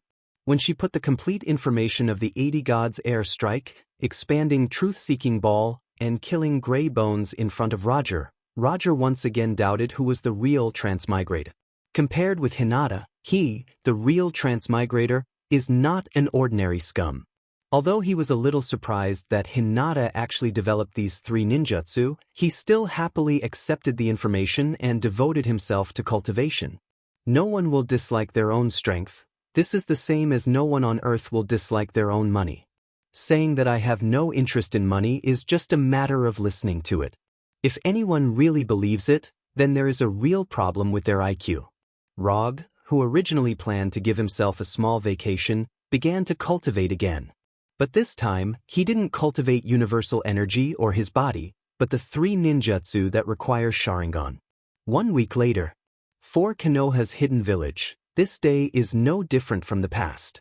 But just after noon, Konoha's security team received a very flamboyant invasion signal. In the outer space of Tatooine, a very famous giant spaceship appeared. Behind this giant spaceship, there is a fleet that is enough to start a planetary war. Temple number 2. At this time, the giant spaceship that came to the outer space of Tatooine was the flagship of Thanos' Tyrant, Temple number 2. Rog, who was practicing ninjutsu in the training room, received a report from number 2. However, he didn't immediately go to the Hokage's office, but returned to the mansion to take a bath. Then he changed into clean clothes and put on the Haori of the 4th Hokage, and the Flying Thunder God came to the Hokage's office. When he came to the office, the Punishers and others who hold important positions in Konoha were already there, silently waiting for his arrival. Rog glanced at the Punishers, motioned them to sit down, and then said to number 2, "Number 2, tell me the current situation." Temple number 2 is approaching the planet at full speed, and is expected to arrive in 10 minutes. It has been confirmed that it is Thanos Tyrant's Temple number 2, and the fleet behind it is Thanos Tyrant's Vanguard Guard Corps. The other party is maintaining silence and has not responded to any messages. Number 2 quickly reported the current situation, and projected the fleet behind number 2 Temple. Regarding the sudden arrival of Temple number 2, the Punishers and others were not surprised. Although not many people knew about the battle between Rog and Thanos Tyrant on Titan, the battle between him and Thanos Tyrant on planet Haza of the Carry Empire was actively publicized by the Carry Empire. Now, the entire universe was spreading rumors that he was not on good terms with Thanos Tyrant. The content of the rumors mainly focused on 2 aspects. The first was that he stole Thanos Tyrant's power gem. The second was that he stole Thanos Tyrant's daughter, Gamera. Yes, that's right, except for the Punishers, Gila, Supreme Wisdom, and a few other people who knew about it, the entire universe thought that he stole Gamera. In fact, after sending Gamera to Titan Star, he had never seen her again. Not to mention Gamera, he had not even seen the Milky Way awkward dance troupe for a long time. Of course, he didn't specifically explain anything. What other people like to think is their business, and he can't control other people's thoughts. And from the general gossip mentality, people are more willing to believe that he stole Gamera. Even if this thing seems a bit unreasonable, it doesn't affect the spread of this message. What do you think? Looking at Temple number 2 projected by number 2, Rog said to the Punishers and others. Judging from the current situation, it does look like Thanos Tyrant is leading a fleet to attack Konoha. But Rog feels that things are not that simple. Although Thanos Tyrant is not a good person, he is a very trustworthy person. There are still more than 2 months before their agreed date of the decisive battle. Even if Thanos Tyrant really wants to attack Konoha, now is not the time. There is only one situation that will make Thanos Tyrant make this decision. That is, he thinks that Rog is dead. Only in this way will he be able to lead the fleet to attack Konoha before the agreed time is up, and before the battle with Rog is over, the outcome will be decided. The other party is coming with bad intentions. I suggest that we fight Thanos Tyrant's fleet in outer space to avoid damage to the village as much as possible. After more than 10 seconds of silence, the Punishers took the lead and said. His suggestion was approved by Abomination, Red Tank, and others. I don't think the other party is going to attack Konoha. If they really want to attack Konoha, they won't just fly at this speed. This is completely to give Konoha enough time to prepare. Daisy also expressed her opinion. When Daisy expressed her opinion, the office once again fell into a silent atmosphere. The entire army enters level 1 alert. Wait for my order to set off at any time. I'll go and meet Thanos Tyrant first.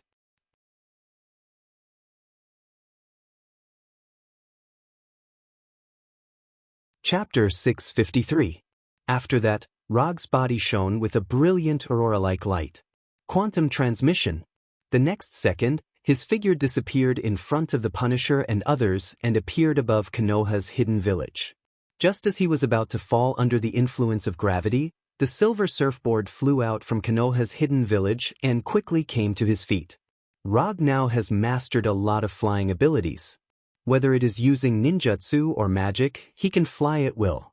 But the most suitable one for him now is the silver surfboard that originally belonged to the Silver Shadowman. The silver surfboard can take the Silver Shadowman across the universe. Whether it is speed or reliability, there is no need to worry. Rog, standing on the silver surfboard, drew an arc in the air and flew toward the Temple 2 in outer space. After entering the atmosphere, a golden chakra emerged from his body. Although he can now use cosmic energy to cross the universe, the visual effects are still necessary. That's right, the golden chakra released by him now is purely to add some visual effects to himself. When he just flew out of Tuin's atmosphere, the explorers on the Temple 2 sensed his existence, and the muzzles on the spacecraft pointed in his direction. But until he reached the second temple, these cannons didn't fire a single cannonball or energy beam. Looking at the hill-like Temple 2 in front of him, Rog did not speak. His current body can directly adapt to the vacuum environment and cosmic radiation, but this does not mean that he can transmit his voice in the airless space. Thanos, I'm coming. In the end, he chose to use magic to solve this problem. He directly transmitted his words to the mind of every creature in the Temple 2 through spiritual magic. Not long after he finished speaking, the Temple 2 opened the entrance passage under the hull. When the Temple 2 took the initiative to open the passage, Rog did not hesitate and flew directly into the passage. A few minutes later, he came to the main control room of the Temple 2 on the silver surfboard. General Deathblade, Nebula, Ebony Throat, Supergiant, Black Dwarf, Thanos Overlord's 5 strongest underlings, the 5 Black Radiant Generals, were all in the main control room. In addition to the Dark 5 generals, he also saw another adopted daughter of Thanos, Gamera's sister, Nebula. Where is Thanos? Although he was alone and in the second temple, he did not show the slightest fear. On the surface, it looked like he was trapped in the enemy camp. But in reality, even if the 5 generals of Black Radiance, Nebula, and the others worked together, they were still no match for him. Master is waiting for you on Titan Star. Ebony Throat, who had the ability to teleport objects and acted as the brains of the 5 generals of Black Radiance, stepped forward and spoke in a neither servile nor overbearing manner. Was it your idea to lead the army to Tatooine, or was it Thanos' idea? Rog asked coldly as he looked at the ebony throat in front of him, which did not conform to the aesthetic standards of the people on Earth at all. The army was pressing down on the border, and they were still maintaining a state of silence. No matter who saw it, this was a blatant provocation of force. It's Master's will. Ebony Throat continued. Explain it, or I don't mind having a warm-up battle before going to Titan Star. Only Rog dared to say such words at this time. Even Ronan, the controller, or Nova Supreme, in the second temple, did not dare to be so arrogant in front of the 5 generals of Black Radiance. Master said that if you win, the entire fleet will be yours, and we will also become your subordinates. If you lose, Master wants your Konoha hidden village. Ebony Throat said calmly, not caring about the fact that Thanos took them as a bet. Interesting, this is to add some stakes to the duel. Rog smiled and shook his head, then said to Ebony Throat and the others, I accept this bet. But you can't continue to move forward, otherwise, I will let Konoha's fleet destroy you directly. In addition, I will give you a small suggestion. You can now call me Master in advance." After that, Rog left the main control room without looking back. At the same time, he took out the communicator on his body and issued a new order to Konoha's troops.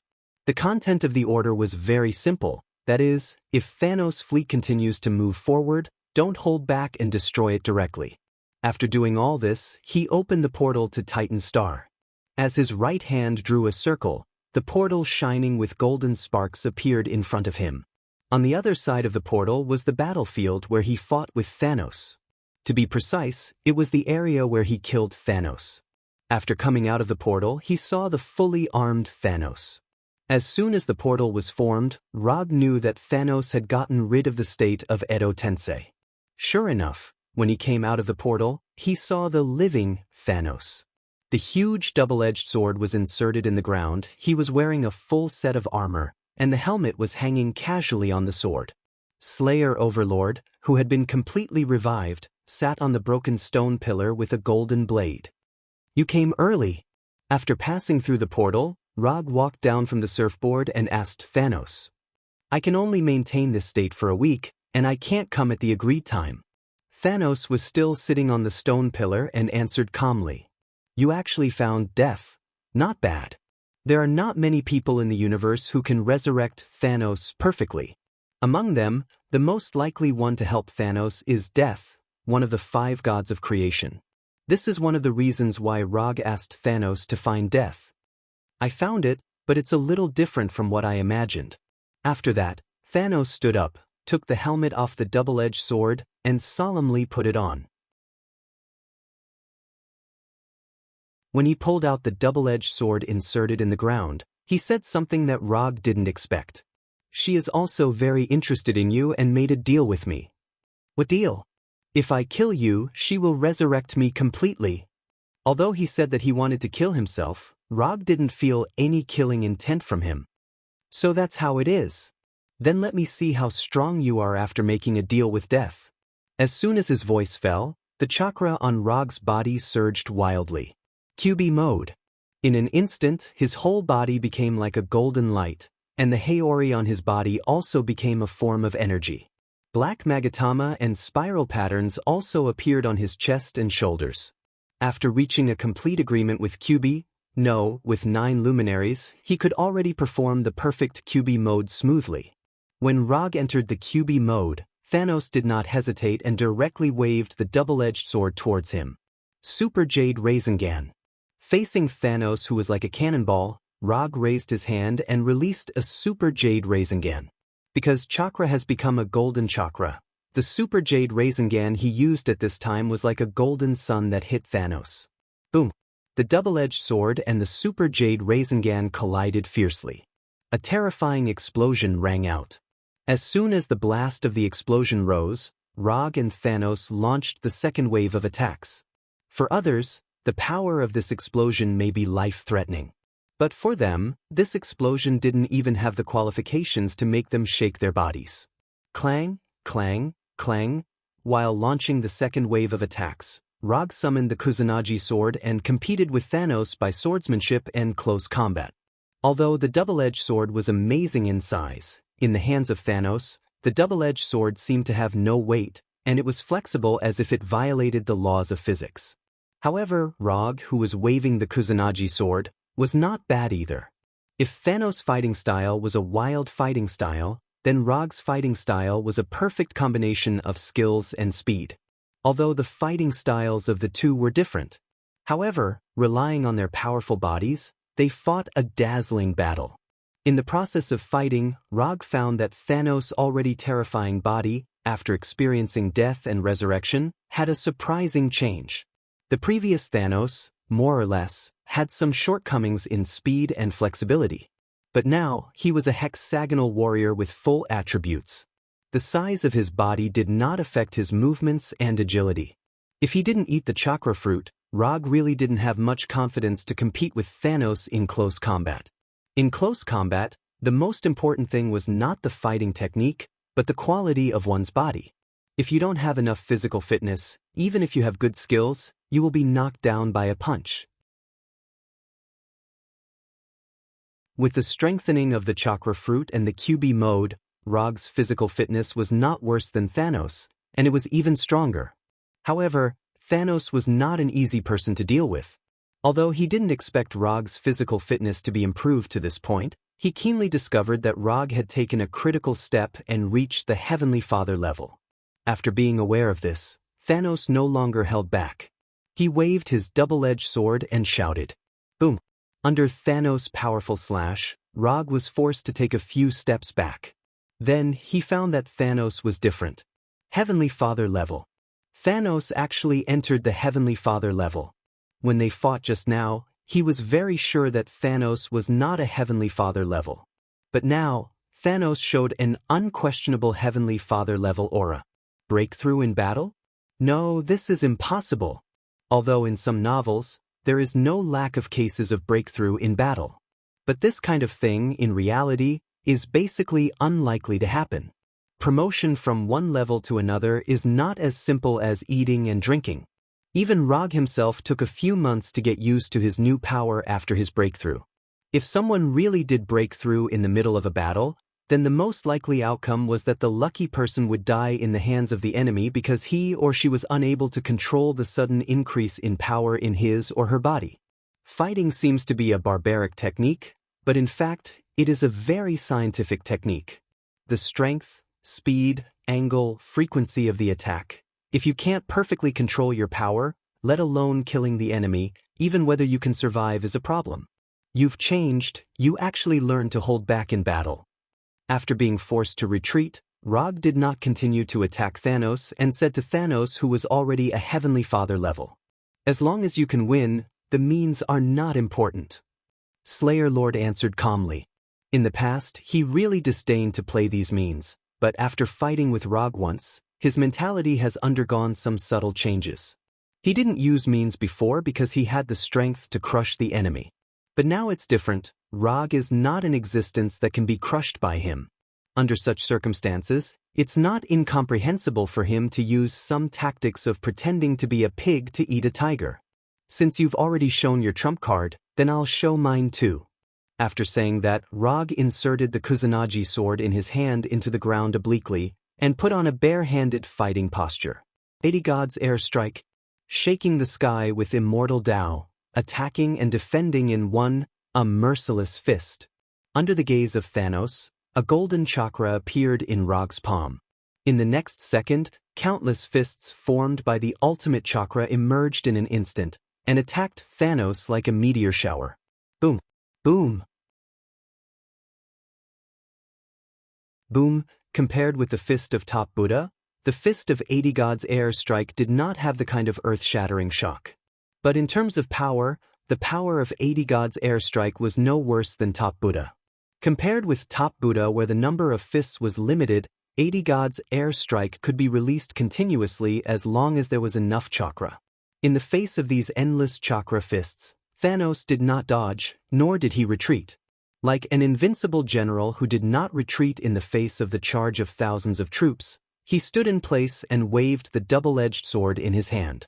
He wanted to resist Rog's 80 God's air strike. After the last battle, Thanos had determined that his energy attack was far inferior to Rog. In that case, he would use his best method to fight against Rog. 80 God's air strike continued to attack Thanos. Thanos also fought with the double-edged sword in his hand, trying his best to resist the 80 God's air strike. Although the power of 80 God's air strike was earth-shattering, Thanos at this time was still a Heavenly Father level. Although the resistance was a bit difficult, Thanos finally blocked all the chakra fists. As the price, the double-edged sword in his hand and the armor on his body were completely shattered by the 80 God's air strike. You are very... After resisting Rog's 80 God's air strike, Thanos was just about to say something when he saw Rog's right hand raised high. A huge black ball like a black hole appeared in his hand. Inflated truth-seeking jade. Rog was not interested in explaining to Thanos what the inflated truth-seeking jade was. After this huge truth-seeking jade was formed, he did not hesitate. His legs suddenly exerted force and directly attacked Thanos. It could obliterate all properties, turn the world into nothingness, and it was also the starting point of a new space. The inflated truth-seeking jade could devour all types of energy and hide the power to turn the world into nothingness. In terms of power, the inflated truth-seeking jade was his strongest single-target attack skill. Even the Bijadama launched by the complete-tailed beast form could not be compared with the inflated truth-seeking jade. Rog did not intend to let the decisive battle become a protracted battle. From the moment he entered the nine-tailed mode, he was ready to end the battle quickly. And this inflated truth-seeking jade was the final killing move he prepared for this battle. Looking at the inflated truth-seeking jade getting closer and closer to him, Thanos still had no intention of retreating. Since he started fighting, he had never taken a step back. Not in the past, and not now either. When the inflated truth-seeking jade came in front of him, Thanos clenched his right fist and threw the strongest punch in his life. Boom! When everything returned to calm, Rog removed the nine-tailed mode and came to the huge pit that seemed to go straight to hell. He won, and there was no suspense. Although Thanos threw the strongest punch at the last moment, in front of the inflated truth-seeking jade, the outcome would not change. After standing in front of this huge pit and staring at it for a few minutes, he opened the portal back to Konoha's hidden village. Although Thanos died under the inflated truth-seeking jade, he didn't know why, but he always had a hunch that he would see this guy with the title of Crazy Titan in the future. Forget it, don't think about it. Let's talk about the future later. After summoning back the silver surfboard that only played the role of transportation, he looked back at the Titan star that was gradually dying. Then, without looking back, he walked into the portal and returned to Konoha's hidden village. You're tuning in to the Passion Pages YouTube channel. We're so grateful for your support, and don't forget to subscribe to join us on this incredible journey through captivating stories. Your generosity through donations truly makes a world of difference, as it's the primary source of revenue that allows me to expand and enhance this channel for you. Thank you from the bottom of my heart for being a part of this adventure.